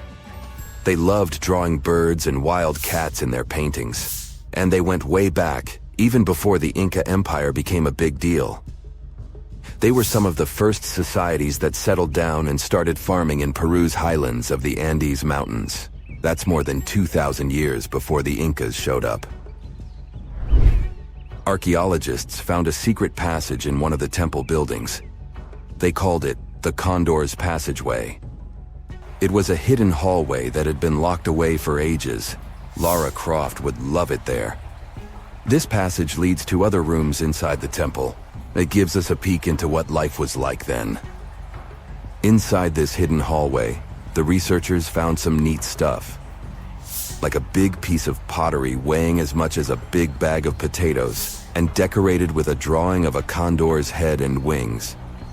The condor, by the way, is a power symbol for the ancient Andeans. Archaeologists also found some pottery. All of this stuff was discovered in May 2022 when the entrance to the hidden passage was finally opened. Pretty new. The temple complex where they found these ancient items has other structures, like terraces. And there's still more to uncover. The tricky thing is going forward in these hidden passages. The archaeologists had to send in cameras mounted on robots to explore them first. They didn't want to risk messing up the ancient building or, getting stuck in there. Let's wait and see what else they'll uncover. Ever since Plato wrote about the allegory of Atlantis, humanity has been fascinated with the possibility of the discovery of a thriving underwater civilization. Fancy joining me on a trip to a few historic underwater sites? Let's see what we can find out about ancient civilizations. The first one on our list is what is being called the underwater Stonehenge. Scientists have recently discovered a mysterious pile of cairns that stretch for miles under the shimmering waters of Lake Constance at the borders of Switzerland, Germany, and Austria. Archaeologists began to explore the site back in 2015, and they haven't been able to understand yet what it was actually used for. What they do know is that there is a 12-mile line of 170 human-made stone cairns under Lake Constance. Scientists say this was most likely the result of a combined work of several villages. The cairn site was probably used for some collective purpose. The formations are huge. Some of them are several dozen feet wide. The most amazing discovery so far is that the site dates back to around 5,500 years ago. Now, what were we humans doing back then? We were living in the prime years of the so-called Stone Age. We were beginning to make artifacts from stone and use them to hunt and eat. Can you imagine what a knife and fork might have looked like back in those days? It's no coincidence that scientists call this site the underwater Stonehenge, though. Both sites are believed to have been built around the same period of time. You see, Stonehenge dates back to around 3,100 BCE. Both sites carry the distinct characteristic of stone monuments built in a circle. Not to mention the fact that scientists also haven't figured out why on Earth our early ancestors would feel the need to build a monument such as Stonehenge. Well, the mystery of Lake Constance hasn't been solved yet. Who were the Neolithic people from this area? And for what purpose did they go through such an amount of work and effort to build this huge stone site? Next, we're taking you on a tour of the Ryukyu Islands just off the coast of Japan. You're diving deep down to an archaeological site. But I should warn you, the waters of the Pacific Ocean are far from smooth. It doesn't take long before you see a huge structure, thanks to the sunlight shining down on the seabed. At first, it looks like Machu Picchu's ruins located across the globe in Peru. As you approach the site, you slowly figure out its forms.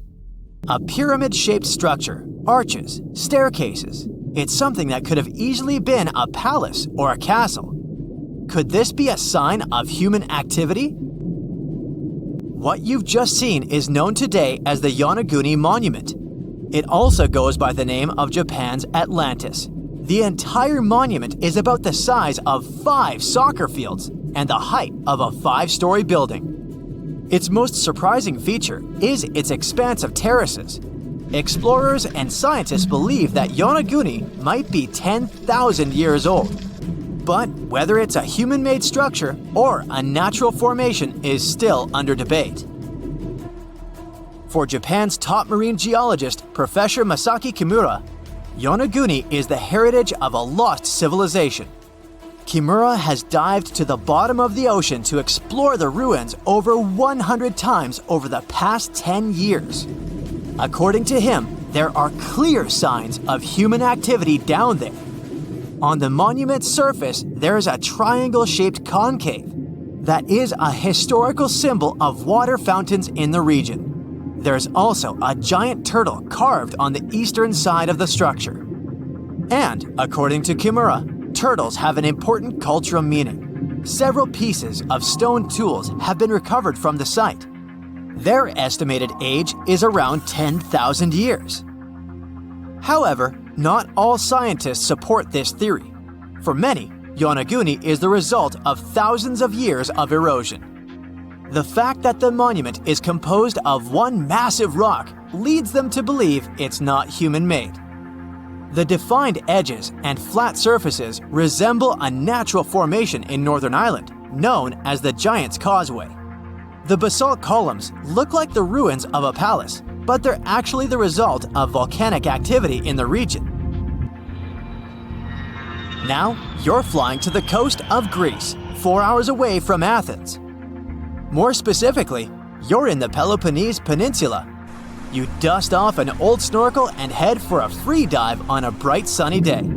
Sometime into the dive, you start noticing patterns on a seabed.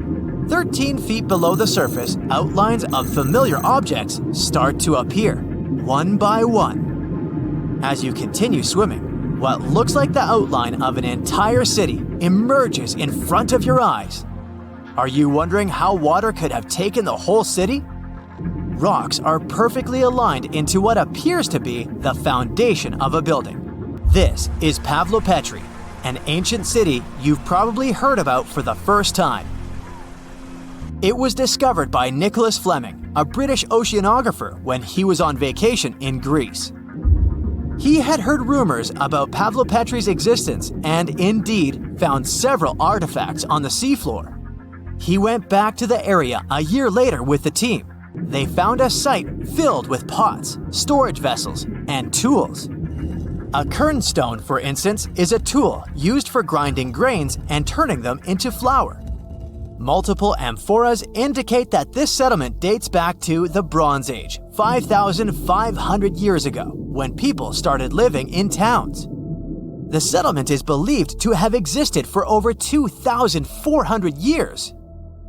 Today, Pavlopetri is considered the oldest submerged town ever discovered, and what's impressive is that it wasn't a simple village.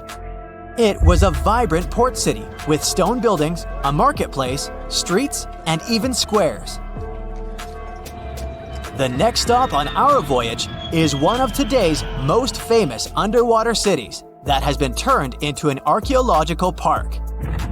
The city of Port Royal in Jamaica exists only below the surface, but in 1692 it was one of the wealthiest cities in the Western Hemisphere. Port Royal was the center of the British Empire at the time and an important trade city that attracted people from all over the region. It was also home to real-life pirates of the Caribbean. On the morning of June 7, 1692, the people of Port Royal met a different fate than they had probably expected. The city woke up shaking. People were thrown out of their beds by the power of a massive earthquake, ranking 7.5 on a Richter scale. One survivor said he had seen Earth opening up and swallowing the whole town. What he said could be true, as the city was mainly built on sand. The ground swallowed buildings, roads, you name it. Geysers erupted, and finally, waves as big as 10-story buildings hit the city. About 33 acres of the city disappeared under the water. Amazingly, most of its 17th century remains are still in good condition under 40 feet of water. Archaeologists have found taverns, storage rooms, kitchens, and recreational buildings used for diverse purposes. You can also see a grand lion statue, a submerged bridge, and many picturesque arches. Of course, I saved the best for last: India. Just off its coast lies another sunken marvel. A site known as the Lost City of Cambay is located in the Gulf with a similar name. It remained undiscovered until 2001, when the National Institute of Ocean Technology made a routine water assessment. With the help of sonar technology, which sends a wave sound to the bottom of the sea, they found something far beneath the surface. Images showed well-defined geometric shapes spread along a 5-mile stretch. The remains date to more than 9,500 years ago, meaning this civilization was lost at around the end of the Ice Age. Debris recovered from the site included construction material, pottery, beads, sculptures, and even bones. Scientists argue whether these artifacts are indeed from the site, but if they truly are, then the lost city of Cambay might be the oldest civilization in the world.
flying above Earth on the International Space Station at an altitude of 250 miles. You cast a glance out the porthole, and your eyes widen in surprise. There's some kind of bright blue flash just above nighttime Europe. It's like there was an explosion of some strange substance there. Such a strange luminous event was spotted by a French astronaut from aboard the ISS. And it wasn't an explosion at all. It was lightning, and was directed upwards. Until recently, this phenomenon was a kind of fairy tale among pilots. Scientists had heard their stories about lightning striking upward, and about red and blue flashes at high altitudes too. But there was no definitive proof of the existence of these luminous events. But they do exist, and are called sprites, elves, trolls, and ghosts. So how does ordinary lightning work? Masses of moist air in a cloud rub against each other and create static electricity. It would be almost the same if you danced in a wool sweater. It becomes charged with static electricity. And if you touch a metal doorknob, there's a discharge between your fingers and the door. There's your lightning. So a thundercloud builds up a strong negative charge. Sooner or later, a leader is born in the cloud. It's a bright thermo-ionized channel, or more simply, lightning. The leader moves toward the ground in steps of a few tens of feet, and it can accelerate to an average speed of 200,000 miles per hour. At that speed, you could make a trip around the Earth in just 7 minutes. But negative particles attract positive particles, and particles with opposite charges will tend to connect and compensate for each other. So, simultaneously with the negatively charged leader, the positive charge from the Earth begins its upward journey. The electric charge from the Earth connects with the negatively charged leader in one channel. This is when the brightest and loudest discharge happens. We call it lightning. It's this discharge that you hear as thunder.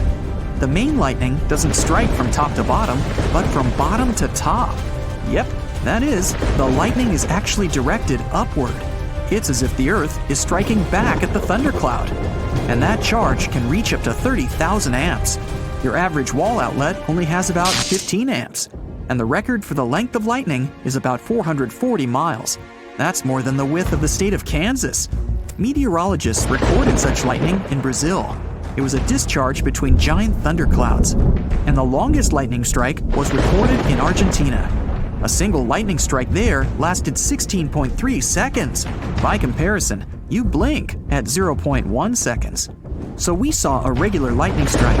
The positive particles from the ground neutralize the negative particles in the cloud. But the cloud is still full of positively charged particles. They accumulate and wait for their time to create lightning. Once the charge reaches a critical point, the lightning cloud throws that charge dozens of miles upward. This is called a blue jet. It's exactly the same luminous event seen by a French astronaut aboard the International Space Station. The blue jets look like someone turned on a gas burner pointing upward. The positively charged blue jets neutralize at high altitudes with negatively charged particles, but people on the ground cannot observe blue jets. Thunderclouds obstruct the view, but they can be seen from an airplane. That's why, for a long time, commercial airline pilots were the only witnesses to this phenomenon. On board the ISS is also a great place to observe jets, as they are born at the very top of thick clouds and shoot dozens of miles upwards. But if you climb even higher, you can see this kind of bizarre lightning. It's a sprite. It looks more like a jellyfish, a cloud of red charge at the top and a bunch of little tentacles coming down. Now, normal lightning can have a temperature of about 54,000 degrees Fahrenheit, but you can touch a sprite with your hands. Unless, of course, you're afraid of a powerful electrical discharge. The sprite has about the same temperature as an energy-saving light bulb. All because sprites are born in the mesosphere. This is the layer of our atmosphere that starts at about 31 miles high. And it's the coldest place on our planet. On the ground level, where we live, the air is much denser. There are just more air molecules. They absorb heat from the sun's rays, and we feel comfortable. But the higher up we go, the fewer air molecules there are. At the altitude at which commercial airline planes fly, there's no longer enough air to accumulate that heat. You wouldn't even be able to breathe up there. That's why every airplane has oxygen masks for emergencies, and the temperature here is even colder than at the South Pole.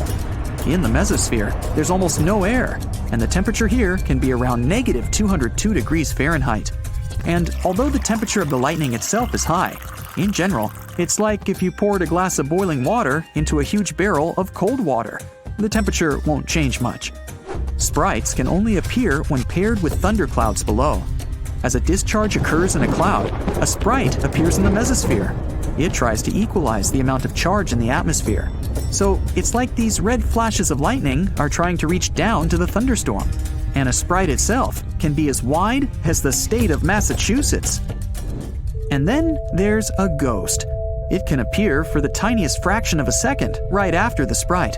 It's a faint green glow, like an aurora. They were first discovered in 2014, and official confirmation by the scientific community only appeared in 2019.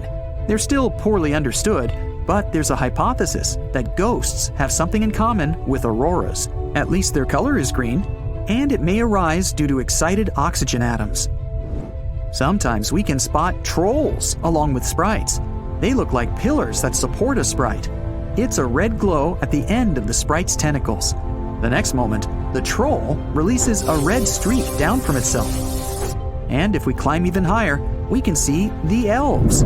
They only appear for 1 millisecond. It's a dim, flat glow that appears during thunderstorms in the ionosphere at an altitude of about 62 miles above sea level. Elves can be as wide as the distance between New York and Washington, D.C. Elves were first discovered during space shuttle flights in 1990. And these are pixies. They weren't discovered until 2000. Scientists observed bright, brief, luminous events for 20 minutes. Although they look like lightning striking inside a cloud, they have nothing to do with them. Pixies are smaller than 100 meters, which is about 330 feet. We shouldn't forget that any lightning is extremely dangerous for humans, and if you're caught in a severe thunderstorm, you need to leave its epicenter immediately. You can determine how far you are from the epicenter easily. The speed of light is much faster than the speed of sound. So, when lightning strikes, it takes a couple of seconds until you hear the thunder. So, you need to measure that interval. Lightning! Now count the seconds. Every second of thunder delay after lightning is about 1,150 feet. That's the distance a wave of sound travels in 1 second. So if the thunder delay after a lightning strike is 5 seconds, you're about 1 mile from the lightning. You can also tell if there will be a thunderstorm by the smell. The air before a thunderstorm seems unusually fresh. This is because the air currents bring in ozone molecules from the upper atmosphere. The same ozone protects us from harmful ultraviolet rays and transfers heat from the sun to the atmosphere. What we use to breathe is the oxygen of 2 atoms. Add 1 more and you get ozone. Ultraviolet light breaks down the 2 oxygen atoms and is absorbed by them. These broken atoms are then attached to the normal double oxygen atoms. When an ultraviolet beam strikes an ozone molecule, it knocks 1 oxygen atom out of the chain again. But ozone tends to regenerate, so the lost oxygen is reattached to other double atoms. But the ozone layer began getting damaged when humanity started emitting harmful gas into the atmosphere. Freon is to blame. It's the gas we were using in old refrigerators. The freon molecule contains harmful chlorine atoms. Ultraviolet rays knock this atom out of the molecule. Then that chlorine atom steals 1 oxygen atom from ozone, and we have a double oxygen molecule that can't regenerate and save us from the harmful ultraviolet rays. This causes a hole to appear in the ozone layer. The most famous ozone hole was over Antarctica, but when humanity banned the use of harmful chemicals, this hole began to recover. It's not that the hole will close completely, it will just return to the way it was before. Most of Europe's skyscrapers are concentrated in 5 cities. Those are London, Frankfurt, Paris, Moscow, and Istanbul. But even combined, all these places have fewer skyscrapers than New York City alone. For a building to be considered a modern skyscraper, it has to be about 490 feet high, which means it should have at least 40 to 50 stories. A story is simply 1 floor of a building with an average of 14 feet from floor to ceiling. If you had visited the U.S. just before the 1870s, you'd have found only 1 skyscraper. The home insurance business in Chicago was the world's first high-rise building with 10 floors. Wow! In Europe, the first skyscrapers appeared in Moscow. They were called the Seven Sisters, but they were built only in the mid-1900s. North America started to construct more and more high-rise buildings. It happened because cities were getting too populated. Every piece of land was too valuable. New York's skyline is so famous you'd probably recognize it even if you've never been to this city before. It's the same for Paris. But could you imagine the Eiffel Tower surrounded or even blocked by skyscrapers? It would surely lose some of its magic. La Défense district is where you'll find skyscrapers in Paris. This way, they don't interfere with the romantic and touristic scenery of the city. In London, things are done a bit differently. Some of its skyscrapers have unusual shapes. One of such constructions is the Gherkin. If you get stuck in this building, you'd really be in a pickle. Another interestingly shaped skyscraper is the Shard. There's one more nicknamed the Cheese Grater. These are not their official names, of course, but they do make sense if you look at the shape of these buildings. But it's not some random architectural concept. The reason the skyscrapers are shaped like this is not to obscure St. Paul's Cathedral. By the way, the top of this monumental construction is visible even from King Henry VIII's mound, and that's a great distance away. Anyway, there are also other sites, like the Tower of London and the Palace of Westminster. They have their own viewpoints. So, not to ruin London's skyline, it's not allowed to build anything that would block these monuments. Most European cities already existed when the US started to build its first skyscrapers. That's why they didn't have much space to fit in giant buildings. Evenly zoned cities were the result of their steady growth throughout the years. For example, in Lisbon, there's a viewpoint in Eduardo VII Park. From that point, you can see all the park and the river. If suddenly there was a bunch of 490-foot-tall buildings standing around, this gorgeous view would be totally ruined. You wouldn't see the iconic avenue, and forget the river. Instead, there are buildings. Like Lisbon, many other cities in Europe don't want skyscrapers to spoil their cultural heritage. Take Germany. Most of their skyscrapers are in Frankfurt. In other cities, they'd rather protect and restore the buildings that are already standing. And even if, let's say, Berlin wanted to home some skyscrapers, it wouldn't be able to do it in any case. Its soil just wouldn't allow it. Put a skyscraper there and it'll sink.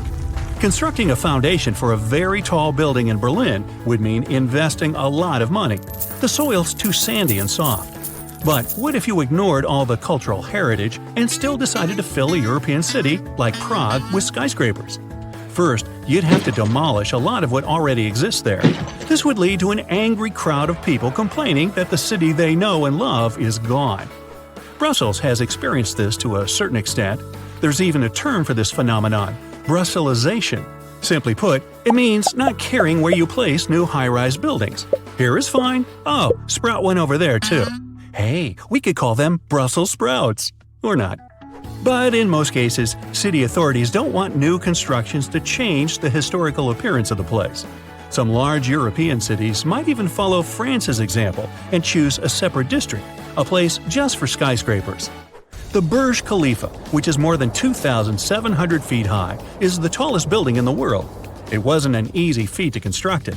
The skyscraper took 6 years to build, and folks say it was worth the effort. The construction is so tall, you can see it from 60 miles away on a clear day. The tallest building in Europe is only half that size. The Lakta Center in St. Petersburg is a bit more than 1,500 feet tall. Well, the question is, if skyscrapers are so tall, why don't they get knocked over by wind? Their structure, from the very foundation to the highest point of the building, is the answer. Take the Burj Khalifa, please. The soil where the skyscraper is built isn't ideal. So, beneath the 110,000-ton concrete foundation of this massive construction, there are 192 piles driven to a depth of more than 160 feet. Thanks to the friction between the concrete and soil, these piles don't move at all, creating a solid foundation. But most skyscrapers are built on bedrock because it barely shifts. Their frames are made of steel. If you looked at a skyscraper without its external structure, all you'd see would be a bunch of steel beams. The taller the building, the more the winds affect it.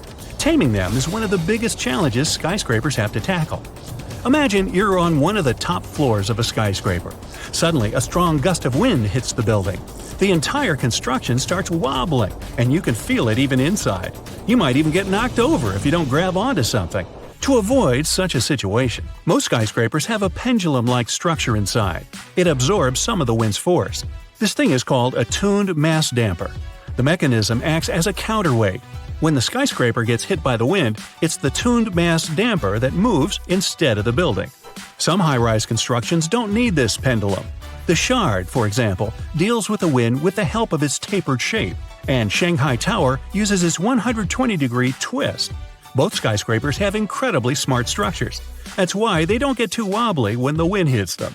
The Shard doesn't have a tuned mass damper whatsoever, and the one in Shanghai Tower only serves as a tourist attraction.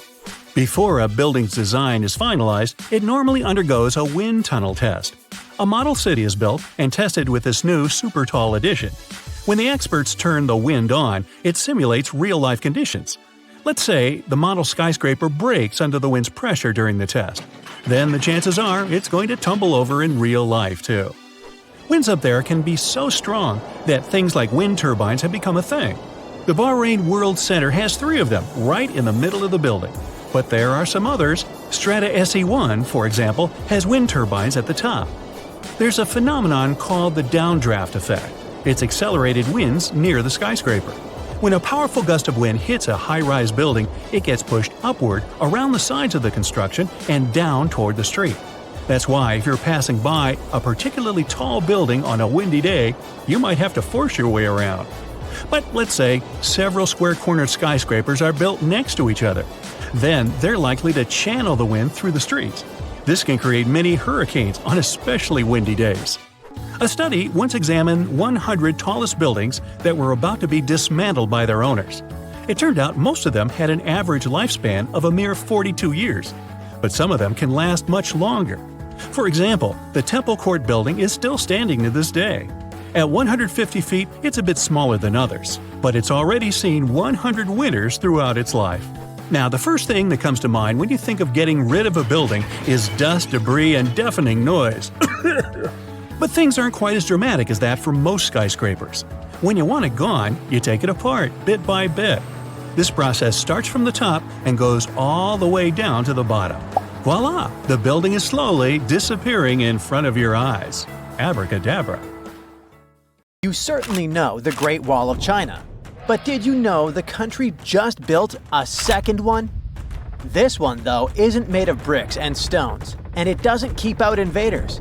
Instead, it's made of plants and serves as a last line of defense against something that's been slowly but relentlessly taking over the country: sand. This big barrier surrounds the tricky Taklamakan Desert, located in the northwest part of the country. This area is huge, covering an area of over 130,000 square miles, just a bit smaller than Germany. It has some massive dunes, some towering over 300 feet, which is taller than a 30-story skyscraper. The temperatures are crazy too, with scorching heat in the summer, often going up to 104 degrees Fahrenheit. But it's not just the size or the temperature that makes it so fearsome. It's the way it moves. Yep, this is the world's second largest shifting sand desert. 85% of it is made up of dunes that move as they're carried by the wind. The sand is constantly swallowing roads, villages, and farmland in its path. The more adventurous travelers who cross the desert by car or bus can actually see the sand moving across the road. But they also notice something interesting on the horizon: green bushes. Don't mistake it for an oasis, though. That's the new Great Wall, or rather, the Green Wall. A massive project designed to fight desertification and control dust storms. But is this really such a big deal? Absolutely. China has been battling desert expansion for quite some time, as one of the reasons is that they need more space. You see, China is one of the most populous countries in the world, second only to India. And now you might be thinking, okay, but their territory is huge, so there's plenty of space for everyone. Well, technically, yes. After all, we are talking about a country that spans over 3 million square miles, almost as big as all of Europe. Even though China is huge, not all of its land can be used. A big part of the country is covered in arid terrain, places that aren't really suitable for construction and have very few people living there. There are 12 major deserts, which make up nearly 20% of China's territory. And this problem is only getting worse as the wasteland keeps expanding. In the future, deserts could take up as much as 44% of the country. Even the capital, Beijing, is at risk. By the way, the capital is already being constantly hit by severe sandstorms, forcing residents to stay inside to avoid the heavy air pollution. For years, China's deserts have been spreading at a rate of more than 1,300 square miles a year. Take the Ningxia-Hui region in northwestern China, for example. It's surrounded by 3 major deserts and has been battling desertification for over 60 years. And as of 2010, 57% of its land had already been affected. This isn't just an inconvenience. Desertification destroys farmland, crippling food production. It also forces people to abandon their homes after watching their village get buried in sand. Authorities are working hard to relocate these people to safer areas. And for those who choose to stay, life isn't easy. Farming, for example, is becoming more and more difficult. For example, farmers in the town of Tongunawa say that when they were kids, they could dig and find water tables about 6 feet deep. Now, they have to dig about 16 feet just to reach water.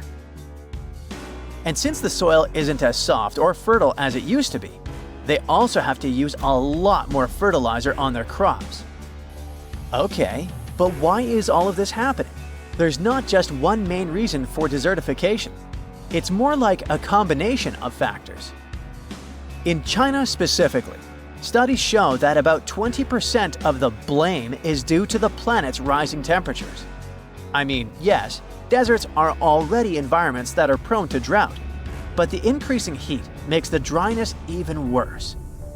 And it's a fact that it rains way less nowadays than it did a half a century ago. So, this climate disruption mainly affects the northeastern and northwestern parts of China. But in areas near the Muaz Desert in north-central China, there's another factor making the country even more arid. And that's us, humans. The equation is simple. More people, more desertification. Between 1997 and 2008, China's population grew by nearly 100 million people. With more people, they need more food, more space, and more resources. So they start cutting down trees, clearing land for farming, and using up all the natural resources around them. It's like the land is just getting stripped of everything it needs to stay healthy. That's how desertification speeds up. But the desertification problem in China can actually affect your life, even if you're on the other side of the world. Here's the thing. Soil stores a huge amount of carbon. But as the land degrades, not only does it lose the ability to hold on to that carbon, it can actually release it into the atmosphere. And when more carbon goes into the air, well, we all know how that story ends, right? Luckily, there are a few ways to keep China from turning into one giant sandpit. One solution that authorities have come up with is building the green wall we've been talking about in the Taklamakan Desert. By planting a massive amount of trees, shrubs, and other vegetation around the deserts, they're able to prevent sandstorms. The thing is, the wind and sand action at the edge of the desert is super intense, and the sand dunes keep expanding outward. This green belt also helps protect infrastructure. By locking in the desert's edges, it safeguards things like railways and roads. Building such a powerful barrier is a huge engineering feat. The first challenge is obviously the size of the desert that needs to be contained. It's massive. Then there's the height of the dunes, some of which reach crazy heights. The tallest dunes are as high as a skyscraper with 100 floors. On top of that, engineers have come up with solutions to make the greenbelt thrive in the dry climate, which makes reforestation practically impossible. So this is definitely not a project that happens overnight. Just in the Taklamakan Desert alone, it took 40 years to finish the first 1,700 miles of the greenbelt. To finish the rest, they needed a group of 600,000 people planting desert-tolerant species like desert poplar, red willow, and saxaul trees. Speaking of that, Even the plants they're using in the project can create economic opportunities. For example, there is the desert hyacinth, also known as the ginseng of the desert. This plant actually thrives in dry environments, and it can be easily sold since it's traditionally used in food in China. Besides the plants, they're also setting up solar power bases around the desert. Installing solar panels there doesn't just generate power, it can also help keep the sand dunes from moving. This huge man-made barrier, which stretches about 2,000 miles around the Taklamakan Desert, was finally completed in November 2024. And it looks like all the hard work from the engineers really paid off. The portion of the country covered by deserts dropped from 27.2% in the previous decade to 26.8%. That's pretty amazing. But where did all that sand go? It's not like it just vanished into thin air. It's more like it's been contained now. The sand that used to move around is not spreading anymore, at least not taking over more land. The battle against desertification is far from over, but one thing is clear. China is no longer just fighting its deserts, it's actually winning. Have you ever handed over your money to a con artist, only to realize later that you got scammed? I have, but I won't disclose the details. It can happen to anyone. If your highest ambition is buying something from a TV shop or investing in dubious pyramid schemes to get rich quickly, trust me, it's not that serious. Yeah, somewhere out there, some people were duped into buying a whole country. Let me introduce you to this dapper young man, Gregor McGregor. Unlike his namesake, he didn't gain notoriety through sports. He had to be a bit creative. Gregor hailed from the renowned Scottish clan of McGregors. Before Gregor's time, there were two major claims to fame for this clan. First, they were said to be among the first to play the bagpipes. Ooh, now we know who to blame. And second, Robert Roy McGregor was considered a national hero in Scotland. It seems Gregor aspired to be the greatest of them all. Thus, at one point of his life, he became a prince without even being related to any royal family. Little is known about Gregor's childhood, but it likely wasn't too bad. He was a great-great-nephew of Rob. His grandfather distinguished himself in the military, and despite the early demise of little Gregor's father, his family was quite respectable. His mother had connections, and he even attended the University of Edinburgh. Gregor joined the army at just 16, the youngest age possible. To make his life easier, his family even purchased him a military rank, probably for about 450 pounds. He traveled far and wide and experienced many things, but it wasn't enough. So he resolved to change his life for the better once and for all. Sounds just like the promises scammers make on the internet these days. There's also an important detail. Around 1804, McGregor was introduced to Maria Bowater, the daughter of a Royal Navy admiral. Maria came with a significant dowry and, apart from her father, had connections to two generals and even a member of parliament. Ooh, that's a match. McGregor formally retired from British service on May 24, 1810, receiving back the 1,350 pounds he had paid for his ranks of ensign and captain, and returned to Britain. Upon his return, he and his wife moved into a house rented by his mother in Edinburgh. Not only did he live off his wifey's money, but he also didn't hesitate to dip into mommy's cash either. In Edinburgh, he took on the title of colonel, flaunted a badge from a Portuguese knightly order, and toured the city in an extravagant, brightly colored carriage. After failing to gain high social status in Edinburgh, McGregor relocated to London in 1811 and began styling himself as Sir Gregor McGregor, Bart, falsely claiming to have succeeded to the chieftainship of the McGregor clan. He also hinted at familial ties with various dukes, earls, and barons. But these claims bore little resemblance to reality. In December 1811, Maria McGregor suddenly passed away. In an instant, McGregor lost his main source of income and the support of the influential Bowater family. While most people would have been consumed with grief, Gregor had other pressing concerns. He got cut off. He lacked public recognition, and his main financial support had vanished. His options for moving forward were extremely limited. First, announce his engagement to another heiress. But could he realistically do that? It was too soon, and it could have caused an embarrassing public outcry from Maria's relatives. Second, return home to farm the McGregor lands in Scotland. But that's akin to a girl heading to LA for auditions, failing miserably, spending all her savings, and then taking a 30-something-hour bus ride back to her hometown in Oklahoma. Now, I have nothing against Oklahoma, but you get the drift. Going back to the moors would have been unbearably dull for Gregor.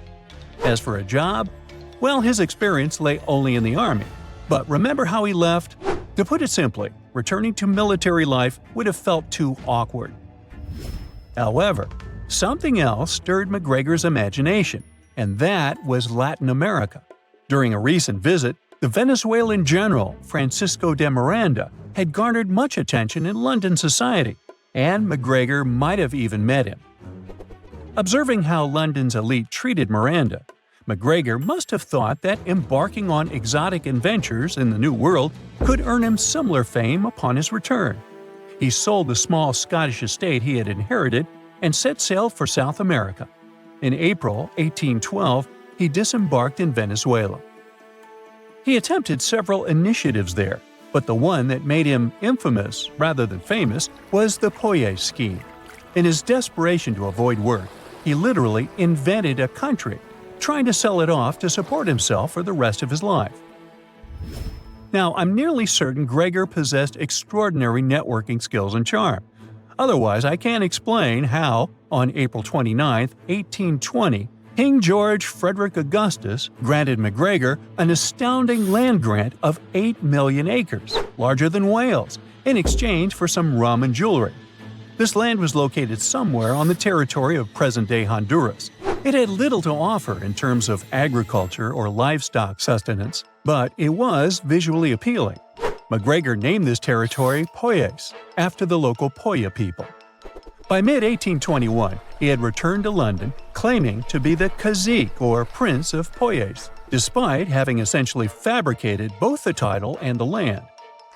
Now here's where his earlier misfortunes turned into fortunes.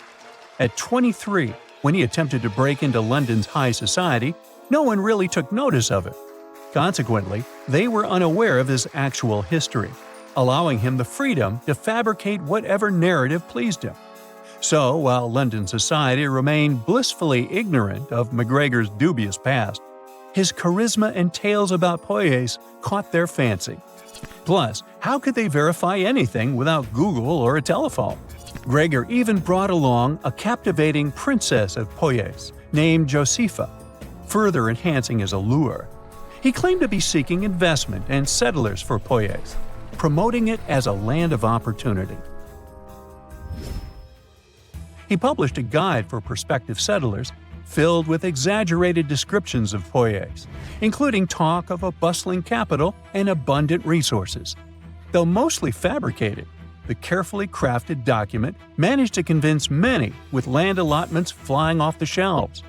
McGregor's aggressive marketing attracted a significant number of Scots, who were promised excellent living conditions. He orchestrated emigration initiatives, dispatching several ships to Poyais. However, upon their arrival, the emigrants encountered a very different reality. The promised thriving society was non-existent. Instead, they found only swampland and hardships. Health conditions quickly spread through the group, resulting in despair and even fatalities. The settlers had to face the harsh truth. There was no cazique, no Poyais, and they were, in fact, illegally residing on the territory claimed by the king. Luckily, some were eventually rescued. In total, of the approximately 250 who set sail for Poyais, at least 180 lost their lives in the attempt, marking one of history's most audacious confidence schemes. And what became of the self-proclaimed prince? Well, when belief in Poyais waned in Britain, he attempted to peddle it in France, with little success. Later, McGregor moved his family back to London after the initial outcry surrounding the return of the Poyais survivors had settled down. Some investors still supported a £300,000 Poyas loan from Thomas Jenkins and Company, misled by claims that previous defaults were due to an agent's mishandling. Shortly after this, McGregor was arrested but released without charges. He then launched a simpler Poyas scheme, calling himself the Cazique of the Republic of Poyas, and established a new office that made no diplomatic claims. In mid-1827, an anonymous warning started circulating in London, alerting investors to a potential scam. Although many investors recognized they were being deceived, few questioned the legitimacy of Poyas itself. McGregor's later attempts to sell land certificates for Poyas met with failure, particularly after King Robert Charles Frederick issued competing certificates. As investors clamored for overdue interest, McGregor could only offer more certificates in response, like in a Ponzi scheme. By 1834, he had returned to Edinburgh, where he tried to redeem some securities with new land certificates. His last recorded attempt to sell land certificates occurred in 1837. Josepha McGregor passed away on May 4, 1838, in Bergner Head near Edinburgh. Soon after, McGregor departed for Venezuela, where he established himself in Caracas. In October 1838, he sought to obtain citizenship and regain his previous rank in the Venezuelan army, including requests for back pay and a pension. But his life was never royal.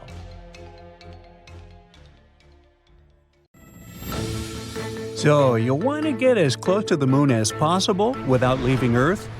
Easy. Hop on a plane to Ecuador and climb Mount Chimborazo. I know, it may sound weird, but hear me out. Now, Everest is the tallest mountain when you're measuring from sea level, but Chimborazo's peak is actually the closest spot on Earth to the moon. Here's the physics behind it. Mount Everest is over 29,000 feet tall, and Chimborazo is only around 20,000 feet. But the secret lies in how far they are from the Earth's core. You see, Earth is not a perfect sphere. It's chubby in the middle and slightly squished at the top and the bottom. The chubby part in the middle is called the equator. FYI, the country Ecuador actually translates to equator in Spanish. Now you know. The mountain we're talking about, Chimborazo, is located a few degrees from the equator line. So since the squishy sphere is chubbier in the middle part, Chimborazo's peak sticks out farther into space. This means that if you hike all the way up to this mountain's peak, you'll be a smidge closer to the moon than if you hike all the way up Mount Everest. In the North Sea, off the coast of England, there's a tiny platform bobbing around, roughly the size of 2 tennis courts. You might think it's an oil platform, but this is Sealand, the world's tiniest country. The Ruff's Tower platform was built during the first half of the 20th century as a fort to protect English ships. Jump to the 1960s when a guy named Paddy Roy Bates decided to claim this old fort as his own country, naming it the Principality of Sealand. Paddy gave his country everything it deserved: a national flag, currency, a constitution, stamps, and a hoisting swing system. That's how you get into the country, by the way, hoisted all the way up to the upper part of the platform. Today, this micronation is headed by ruling monarch Michael Bates, who is a member of the country's self-proclaimed royalty. I know, right? Why wait in line for the British throne? The nation has its own fan club, who cheer for the country's national soccer club. Their team competes in international tournaments where they usually play with other tiny nations. Although Sealand only has one official resident as of right now, players from other countries join to help out their soccer team. One of the country's supporters also placed a Sealand flag on top of Mount Everest. Having your kitchen in one country and your living room in another, well, this is the daily reality for some locals in Barle. In this town, the border between Belgium and the Netherlands doesn't just run along streets, it slices right through buildings. So, to navigate this setup, a rule was made that a house's nationality is determined where its front door is located. But this solution created its own problems. There's a house where the front door is exactly on the border, giving it 2 addresses, one in Belgium and one in the Netherlands. The owners of this house were given a unique opportunity. They could choose which country they'd like to get their utilities from, like gas and water. And you guessed it, They picked the country where the stuff was cheaper, in this case, Belgium. Down in Senegal, Africa, there's a lake that looks like something straight out of a sci-fi movie. About 18 miles north of the capital, Dakar, you'll find Lake Retba, also known as Lac Rosa. This lake is famous for its bright pink water. Yes, it really is pink, and you can even take a swim if you're up for it. But be prepared, the water is super salty, one of the saltiest lakes in the world with salt levels over 40%. The pink color comes from a species of tiny algae. These algae produce red pigments that reflect sunlight, giving the lake its unique shade. If you want to see the lake at its brightest pink, visit during the dry season from November to June. The rainwater during other times of the year can wash away some of the color. Oh, by the way, there are other pink lakes around the world, like Lake Hillier in Western Australia and Lake Natron in Tanzania. So there's a hill that seems to be on fire all the time. Located in the Arctic region of Canada, the Smoking Hills are a truly unique sight on Earth. Some of the minerals found here are so rare that they've only been spotted on Mars. For at least a couple of hundred years, the ground here has been smoking continuously. At first, explorers thought this was due to an active volcano, but it turns out the smoke comes from something else. The soil in the Smoking Hills contains sulfur and coal, and when these materials mix with oxygen, they can spontaneously catch fire and keep on burning. But don't get any adventurous ideas about visiting. The environment here is extremely harsh, there's toxic smoke, and the temperatures can be dangerously high. So, I'd try Orlando. New Zealand is famous for its stunning landscapes, but it also has a hidden treasure underground. Deep in some caves in the country's North Island, you can find a mesmerizing natural wonder. To see it, you'll need to go down about 150 feet in a series of dark, twisting caves. As you go deeper, you'll enter complete darkness until you reach the cave ceilings, which are lined with tiny glowing creatures. These are New Zealand's native glowworms, which are the larvae of a special type of fungus gnat found only in this country. They shine a bright blue light to attract prey. If you get a chance to tour these caves, it feels like floating through a galaxy, with thousands of these living stars sparkling above and their glow reflecting in the water beneath your boat. It's an incredible sight, like stepping into a magical glowing world. Mexico is home to one of the most amazing caves in the world, called the Cave of Crystals. If you think you've seen big crystals before, wait until you see these. In around 1910, miners in the town of Nica, Chihuahua, like the dog, discovered a cave full of clear selenite crystals. But it wasn't until 90 years later that they found an even more incredible cave filled with enormous crystals, some as long as 39 feet and weighing up to 55 tons. Scientists believe that 26 million years ago, give or take, hot, mineral-rich water filled this cave, allowing these huge crystals to grow. The Nica crystals are thought to be the biggest in the world, making people standing next to them look teeny in comparison. However, exploring the cave isn't easy. Inside temperatures reach 136 degrees Fahrenheit. Even with protection, people can only stay inside for 20 to 30 minutes. It's an extraordinary place, but not exactly a comfortable one for humans. Mauritius is famous for its beautiful beaches and clear blue waters. But it also has a stunning optical illusion at its southwest corner that looks like an underwater waterfall. Even though it seems like water is flowing down into the ocean, what you're actually seeing is a trick of the light and the seafloor. The island is on an ocean shelf that's only about 500 feet deep, but just beyond the edge, it drops down to 2.5 miles deep. This drop creates the illusion of a waterfall as currents push sand and particles over the edge, making it look like water is cascading down. So, while it's not a real underwater waterfall, it's definitely a cool sight to see from a boat. Now here's a place that might either give you chills or leave you in awe, depending on when you visit. Near the small town of Gryfino in Poland, there's a forest of pine trees with a strange twist. They're all bent at their bases. During the day, these trees with their sharp 90-degree curves look fascinating and even a bit whimsical. You might even find a comfortable spot to sit on if you're having a picnic. But visit the crooked forest at night, and it takes on a whole different vibe. A thin layer of fog hangs around, making the forest look eerie and a bit spooky. Plus, scientists still don't know why for sure the trees are bent like this. So, would you prefer to see it in the bright light of day or the mysterious dark of night? Ooh. In Mongolia, dinosaurs used to live, and now there are as many horses as there are people and 10 times as many sheep there. It's the emptiest country in the world. The capital has been moved 28 times, and they even have their own Olympics. So Mongolia is located right here, on the plateau of Central Asia, right north of China.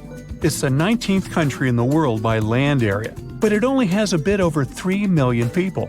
It's like the population of Los Angeles, but having a whole country to themselves. If we don't count Greenland, Mongolia is the country with the lowest population density. It has only 2 people per half a square mile. The United States has 37. Well, that is if we only count people. Mongolia has a lot of livestock, about 67 million. It's 20 times more than the number of people there. Half of that livestock is sheep. Yet of all their animals, the most prestigious one is the horse. There's a traditional saying, a Mongol without a horse is like a bird without wings, and it explains a lot. A person with many horses is considered wealthy, but don't picture huge farms with big stables filled with horses. In Mongolia, having stables is more of an exception. Horses there roam free outside all year long. It costs next to nothing to sustain a horse there because they roam outside and even find food themselves, and the country's nature provides them with enough. Winter is tough because everything is covered in snow, but horses can separate grass from snow. They get frail by spring due to a lack of food, but recover very soon after winter is over. A family can have a sacred horse in their herd. It wears a blue scarf around its neck and is almost never ridden. People there do love their horses, and this tender relationship goes centuries back. There are many songs, stories, myths, and artwork featuring horses. In the Mongolian language, there are about 500 words to describe the traits of horses, and over 200 words to describe the coat color and pattern alone. Horses have a spiritual meaning too. It's believed that they have spirits that can help the owner, and they are also believed to be a transport to heaven. So they were often sacrificed after their owner's passing. Apart from domestic animals, the country is home to some endangered species. Plus, back in the day, dinosaurs roamed the land. The first ever discovered dinosaur egg was found right there. Today, dinosaurs are, of course, extinct, except in the movies. But there are snow leopards in Mongolia, and those are also rare. If you ever do go to this country, you must be careful. Snow leopards are so quiet, you won't hear them approaching you. They make no sound as they walk. But let's get back to geography. The climate in Mongolia can be harsh and unpredictable. Within just one day, the temperature can change by 35 degrees Fahrenheit. The country doesn't have any access to large bodies of water. That's why it's very dry and doesn't get much rain. In the south of Mongolia, there is a part of one of the coldest deserts on Earth, the Gobi Desert. Only 5% of the desert is covered in sand. The rest is bare rock. It has rivers, small lakes, and grasslands, but also gold, coal, and copper. So it's not a very typical desert, but still a desert. Rain clouds don't reach there because of the Himalayan range that keeps the area in the shadow. The desert is expanding every year, because of climate change, of course, but also because of deforestation and changes in land use. The whole country is quite dry with little precipitation, and that's why the inhabitants aren't afraid of the desert. Yes, the desert is populated. There are people living there. They're nomads who are busy with raising cattle. Nomads are people who don't have a settled home. They travel with their animals from place to place following the seasons. When they settle somewhere before their next trip, they set up a tent that is called a yurt. These have been homes in Mongolia for thousands of years, and it's amazing that some people still live in them. The skeleton of a gourd is made of poles, which are then covered with layers of felt and waterproof fabric. The Mongols are a very welcoming nation overall, but the nomads are on a whole other level. They don't get guests often, and they're always ready to greet someone and give them a taste of traditional horse milk. They don't even have bells at the entrance of their gourds, inviting guests to walk right in. Of course, there are also people who live in cities and villages and have settled homes, and they are the majority, about 3/4 of the population. The biggest city in the country is the capital, Ulaanbaatar. Almost half of the country's population is concentrated there, in just one city, even though it's the coldest capital city in the world. The average yearly temperature there is 32 degrees Fahrenheit. The average temperature in Washington, D.C. is 60 degrees, and it's 44 in Ottawa. When the city was first founded in the 17th century, it was located about 180 miles southwest of the current place. Then it was moved a little bit 28 times until it finally settled in the current location. Why? Well, back then, most of the population were nomads, so the capital city was a mobile settlement too. Depending on seasons, pastures, water supplies, and many other factors, it moved along with its inhabitants. Now the city is big and settled, so maybe it won't be moved again. But who knows? I know. I have yet to tell you about the Mongolian Olympic Games. The event is called Nadam Festival. It's an annual festival held in the middle of summer that most Mongolians watch. In one form or another, the festival has existed for centuries. Locally, the festival is called the Three Games of Men, and people compete in 3 skills that have traditionally been considered 3 manly skills. So, what are those 3 games? It's Mongolian wrestling, horse racing, and archery. Originally, it was just men competing, but recently women have started participating in archery and horse racing.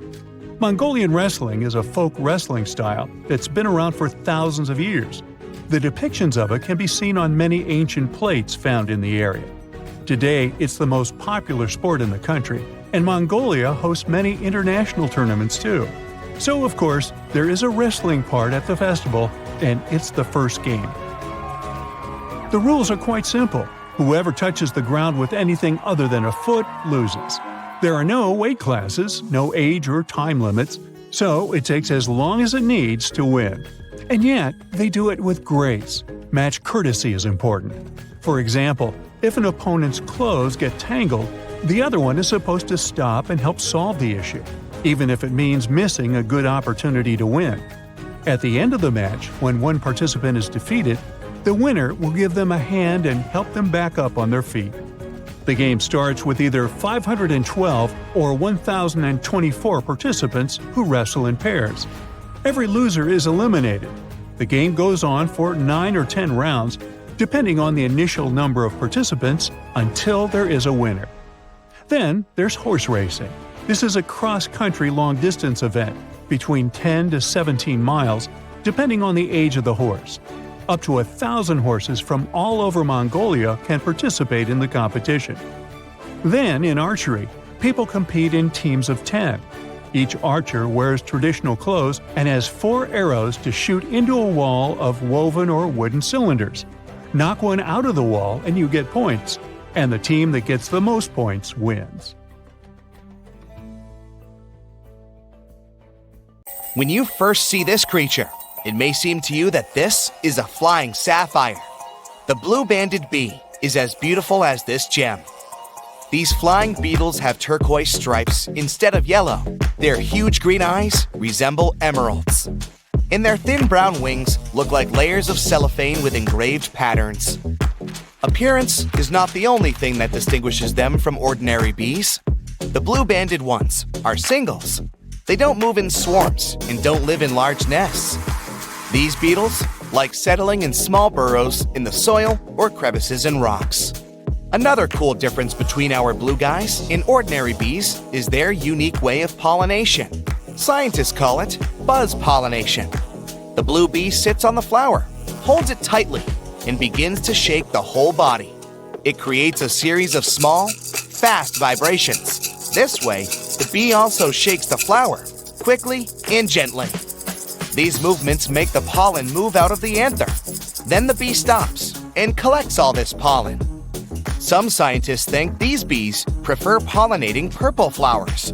This helps the blue bees blend in with the plant and remain unnoticed by enemies. But this theory hasn't been proved yet.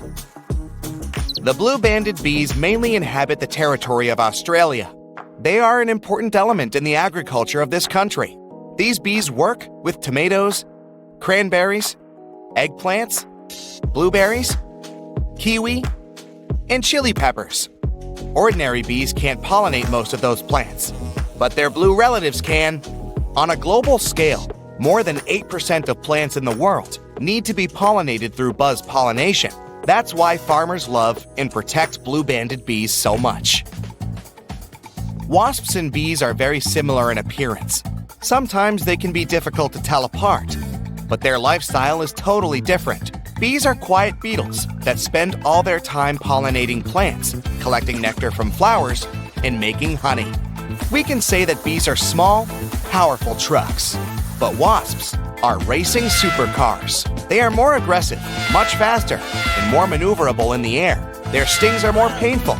Yes, they can also carry pollen from one plant to another and feed on nectar, but their main mission is to control the population of insect pests, such as aphids and some species of caterpillars. According to some estimates, wasps manage to get rid of more than 14,000 tons of insects in the UK alone during one summer. Imagine how much they do all over the world. Wasps are dangerous beetles, but among them, there is one kind that is distinguished by its peaceful nature and lifestyle. This is the mud dauber wasp.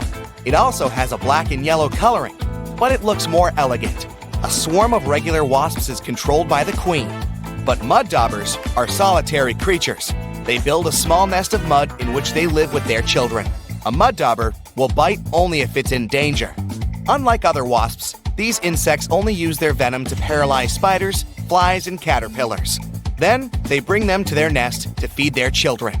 So don't be surprised if you see a large horde of paralyzed spiders inside the nest. There can be more than 500 bugs in one nest. When little wasps hatch from eggs, they immediately begin their feast. The most unfriendly wasp species is the hornet. They are also wasps, but bigger, angrier, and with an even more painful bite. Its bite is one of the most dangerous among all insects. This critter can grow to be the size of a thumb. That's 3 times as large as a regular bee. Hornets attack in a huge swarm and pose a great danger to any animal. To fight them, people wear thick protective suits that resemble spacesuits. But the worst thing is that hornets invade hives and reduce the bee population. This can lead to a catastrophe on a planetary scale, since bees pollinate more than half of all fruits, vegetables, grains, and nuts in the world. Look at this big buzzing bumblebee. There's something wrong with it. It lands on a flower. And wait a minute. This is not a bumblebee at all. It's some kind of green-orange beautiful beetle. Oh, now it takes off and looks like a bumblebee again. Meet the pellucid hawk moth. Thanks to its color and transparent wings, it creates the illusion of a bumblebee. The wings of most insects serve for thermoregulation. They warm their body. Other insects have wings that help them fight enemies. A butterfly manages to look like a large creature, thanks to the pattern on its wings. Some insects communicate using vibrations created by their wings. Colored wings have many different purposes, but the pellucid hawk moth has transparent wings, and their main function is to avoid reflecting sunlight. These fast-moving transparent wings practically don't shine in the light and tone down the color of the beetle. Thanks to this, when the moth is flying, other insects perceive it as a bumblebee and are afraid to attack it. These bumblebee copycats are found in Africa, India, Southeast Asia, and Australia. At the beginning of life, they are bright green caterpillars that feed on coffee and pomegranate leaves. From afar, it may seem that a hamster is sitting on the trunk of a tree, but this is actually the southern flannel moth. It's large and covered with thick fur. Don't try and pet it if you don't want to go to a hospital. There are many poisonous thorns hidden inside this fur coat. Even a light prick can make you experience lots of unpleasant sensations. Other insects that pretend to be bees and wasps are hoverflies. They look like wasps, fly like wasps, and imitate a wasp's sting. But their coolest ability is copying bee buzzing. In reality, though, hoverflies are fragile, harmless creatures. Their ability to transform into bees is essential for their survival, and it works great. Many animals and insects are afraid to approach these skillful actors. But in the entire animal world, lyrebirds get the title of the most talented imitators. These small birds, with large, beautiful tails resembling a lyre, live in Australia. Imagine getting lost in a forest far away from a big city. Suddenly, you hear the sound of a chainsaw. You don't see people, but the sound is getting closer. Then you hear the clicking of a camera shutter. But there are no people with cameras around. Lyrebirds create all these sounds. Thanks to all the complex muscles of their syrinx, they can mimic the sound of almost anything. Some people heard these birds imitating human speech. Also, they are good forest designers. Female lyrebirds build domed nests on the ground, in stumps and caves. They usually lay one egg there and take care of the baby for the first 6 to 10 weeks. Let's go down from the sky to the ocean to see other tiny creatures. Meet blue-ringed octopus. This little guy looks so small and cute. Its bright neon color and blue rings are visible from afar. The octopus can easily fit in your palm, but it's better not to touch it. Meeting a great white shark may not be as dangerous as encountering this tiny creature. It's one of the most treacherous sea inhabitants in the world because of its venom. One bite can knock down a huge African elephant. The octopus is much more dangerous than a king cobra or a black widow spider because its bite often goes unnoticed. You may not feel or see when it stings you, and when you realize that something is wrong, it may be too late. Also, there's no antidote to the blue-ringed octopus's venom. The creature's salivary glands are home to bacteria that produce this venom. The same substance is found in the venom of pufferfish. When it enters the human body, it paralyzes the entire nervous system. The lungs stop contracting to supply the body with oxygen. The only good news is that this octopus is unlikely to attack first. The last recorded case when this creature charged at people was in the 60s. The blue-ringed octopus lives in the Pacific and Indian Oceans, from the coast of Japan to Australia. They spend most of their time in tide pools and coral reefs. Now we move to the hot sands of the southeastern U.S. states. You can find fire ants here. Outwardly, they don't differ much from regular bugs. But people call them fire ants because of their bite. Their poison resembles a flame. You're likely to feel the bite site burning. Therefore, it's better not to touch them and go away before any of these ants crawl into your pants. 300,000 people and over 80,000 horses. Yep, that's Iceland. The breed they have there is very specific, hardy, long-lived, and because of it, internationally popular. These horses can be found in North America and Europe too, but they can have certain features people from Iceland don't want their breed to have. Because of that, the Icelanders wanted to avoid mixing their horses with other breeds, so they passed a law over 1,000 years ago that said no horse imports. That's right, even if they give you some of their own horses, you can't take them back. No chewing gum in Singapore.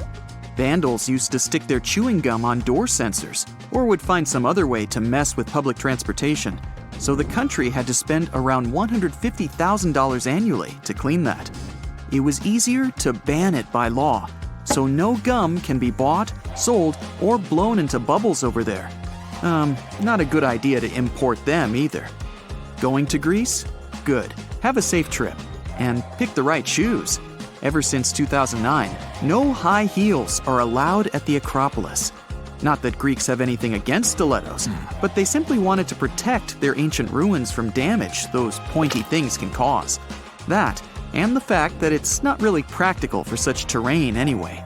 In the Italian city of Milan, it's illegal to frown in public. Or at least it was a couple of centuries ago. Through difficult historical times, Milan had to create a way to stand out, which is why there was a law requiring people to smile and generally be in a good mood in public places. Germany has highways where you can drive over 100 miles per hour. But if you get crazy with speed and run out of gas while still on a highway, you'll pay a nice fine for that. Are you 1 to 2 miles away from the gas station and want to get there on foot? Better not. That's another fine. Germans make it your responsibility for filling your car. And walking along the highway is not that safe, as is leaving your car on the side of the road. A Winnie the Pooh t-shirt. Ah, that brings back some good old memories. Well, memories are sometimes better left at home. Since Winnie doesn't wear pants, Poland decided to ban this character, so you can't have it on your clothes, around schools or playgrounds, no matter what age you are.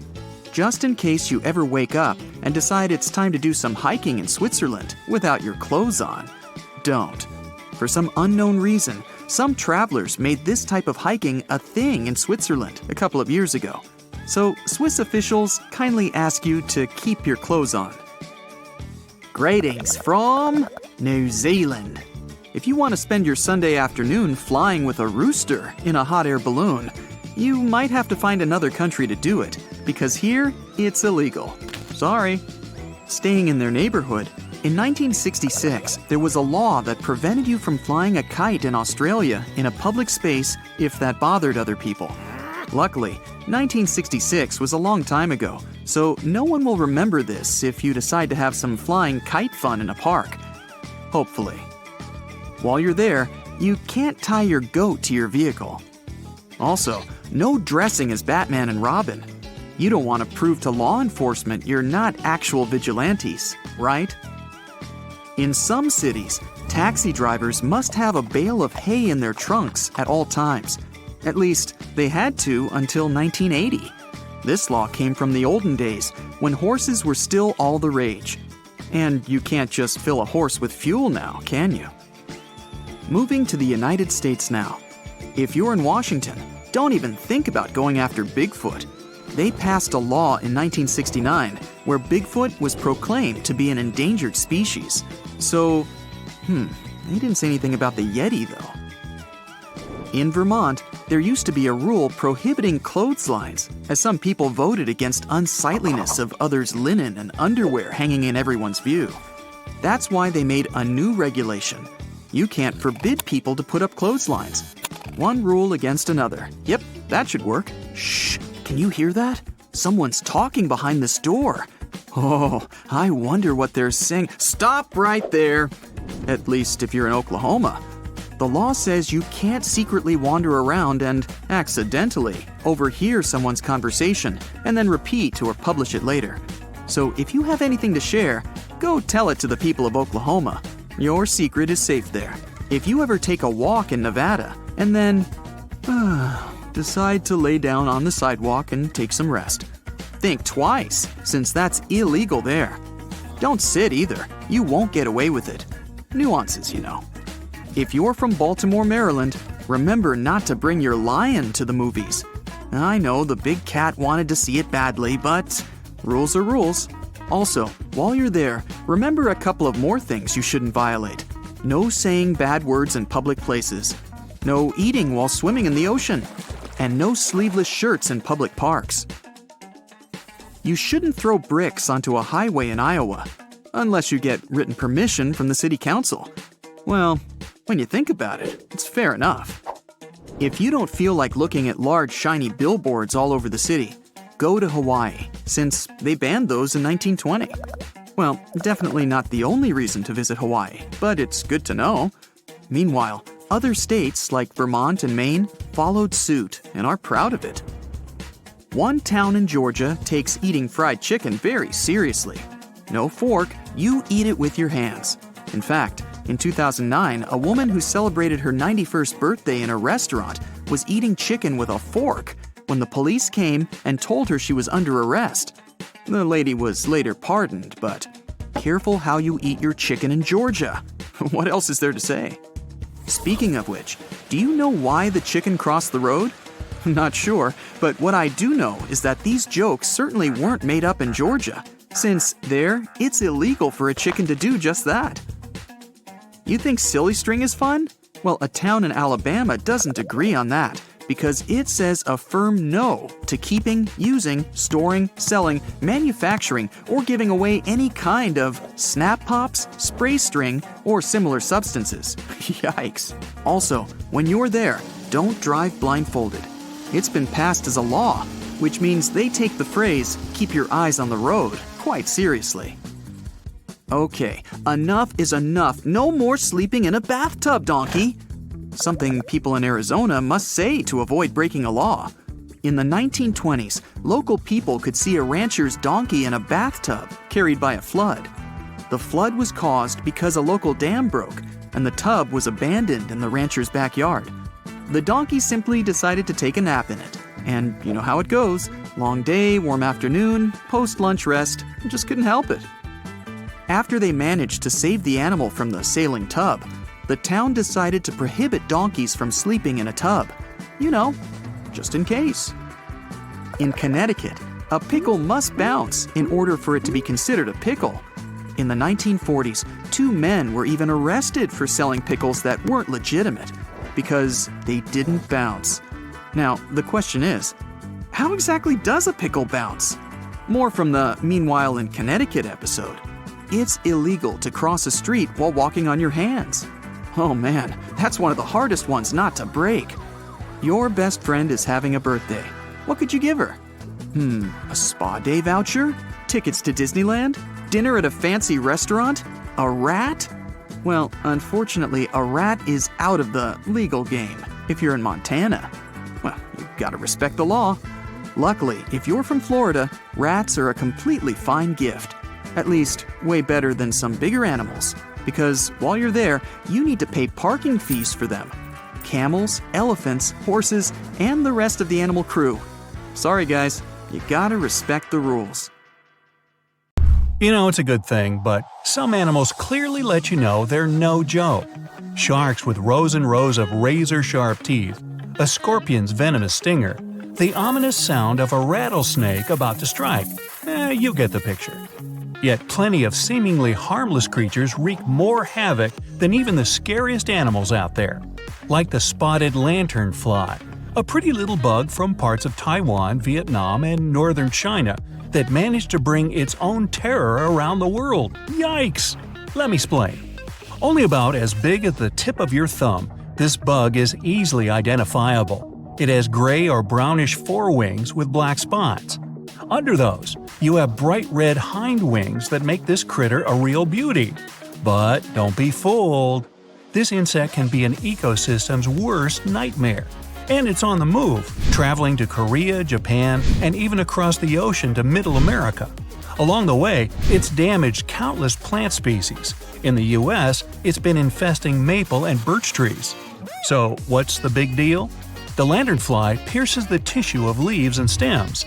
Then it slurps out the sap. This leaves a sugary coat on the leaves that allows mold to thrive. The plant or tree can't grow after that, and it eventually wilts. This can then impact food production, trees, and developing forests.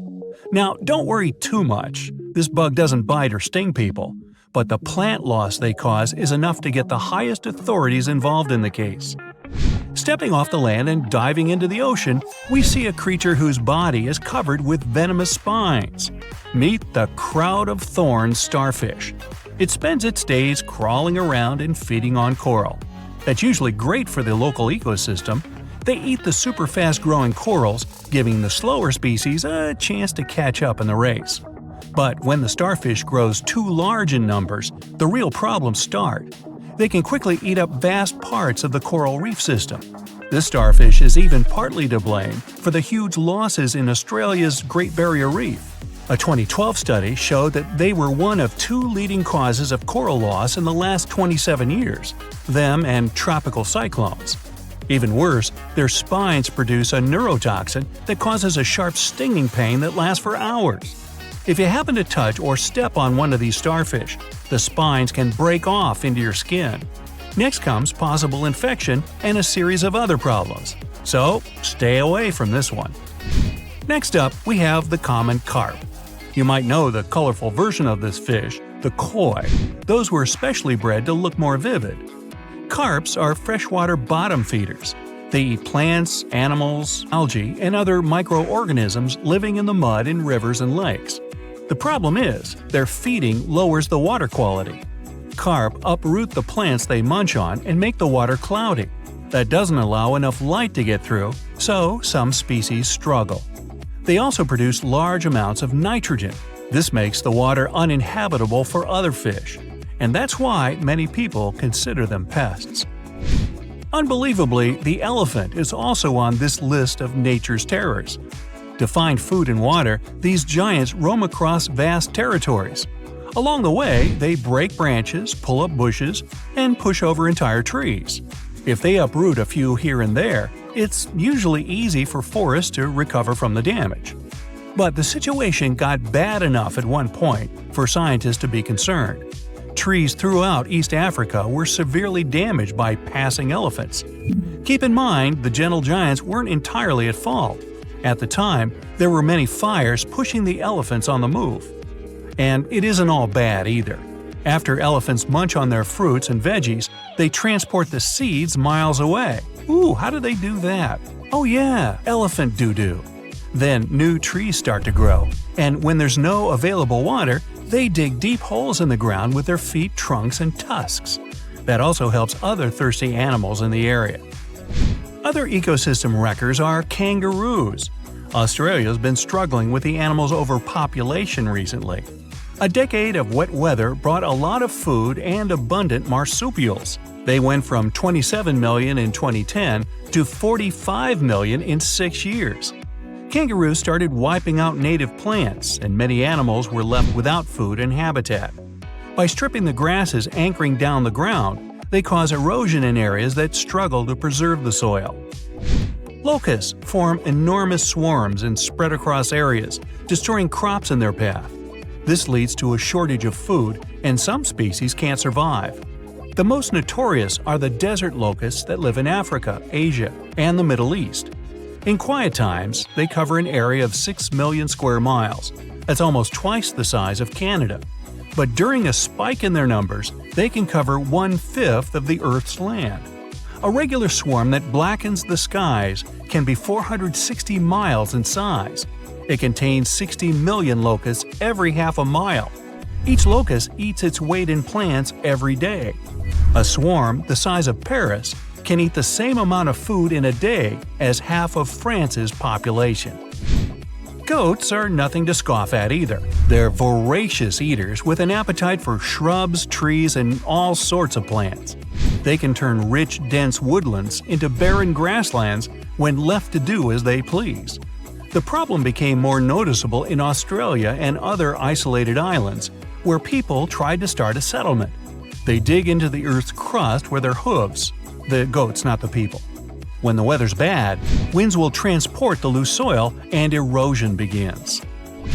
Another cute yet invasive species is the cane toad. They became successful invaders in Oceania, the Caribbean, the US, and a few other places. In fact, they were first introduced to eradicate other pests, but ended up becoming pests themselves. Cane toads are toxic, and scientists link them with the extinction of several species in northern Queensland.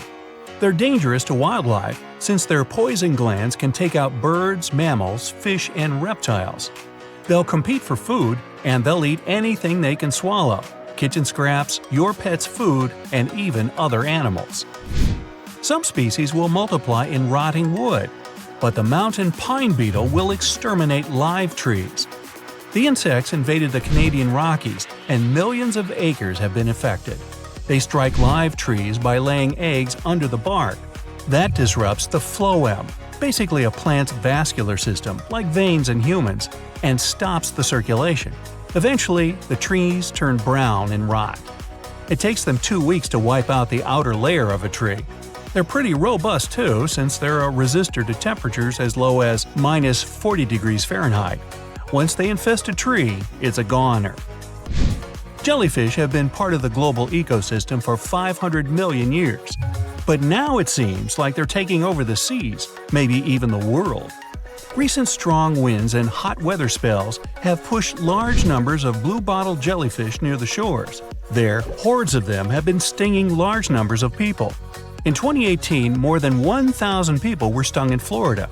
In 2019, 13,000 cases were recorded in Queensland, Australia, in just 1 week. It doesn't end there. In 2011, 2 reactors had to be shut down in Scotland because jellyfish started blocking the cooling filters. Something similar happened in Sweden in 2013 with a power plant being shut down. In 1999, an island in the Philippines had a complete blackout because of jellyfish. Too many jellies can trigger a deterioration in the ecosystem. But even though they multiply like crazy, the numbers aren't alarming, at least not yet. One of the world's most invasive species, but probably not for the reasons you're thinking, are rats. They're expert survivors, and that makes them dangerous when they're introduced to new areas. Like the time black rats invaded Lord Howe Island in the Tasman Sea. They destroyed crops, gobbled up the fruits and seeds of many local plants, and prevented them from reproducing. They also took bird eggs from nests and ate anything in their path. Experts believe that mice first appeared in the area in 1850. Rats showed up in 1918 when they escaped from a sinking ship. In a century, they played a massive role in the extinction of 5 local bird species, 13 invertebrates, and 2 plants. It got to the point that a zoo took in flocks of 2 other endangered bird species to help them survive. There were 150,000 rats and 200,000 mice on the island, but a nearly extinct bird species successfully went back home after eradication. And lastly, there's humans. Come on, need I explain? That's it for today. So hey, if you pacified your curiosity, then give the video a like and share it with your friends. Or if you want more, just click on these videos and stay on the bright side.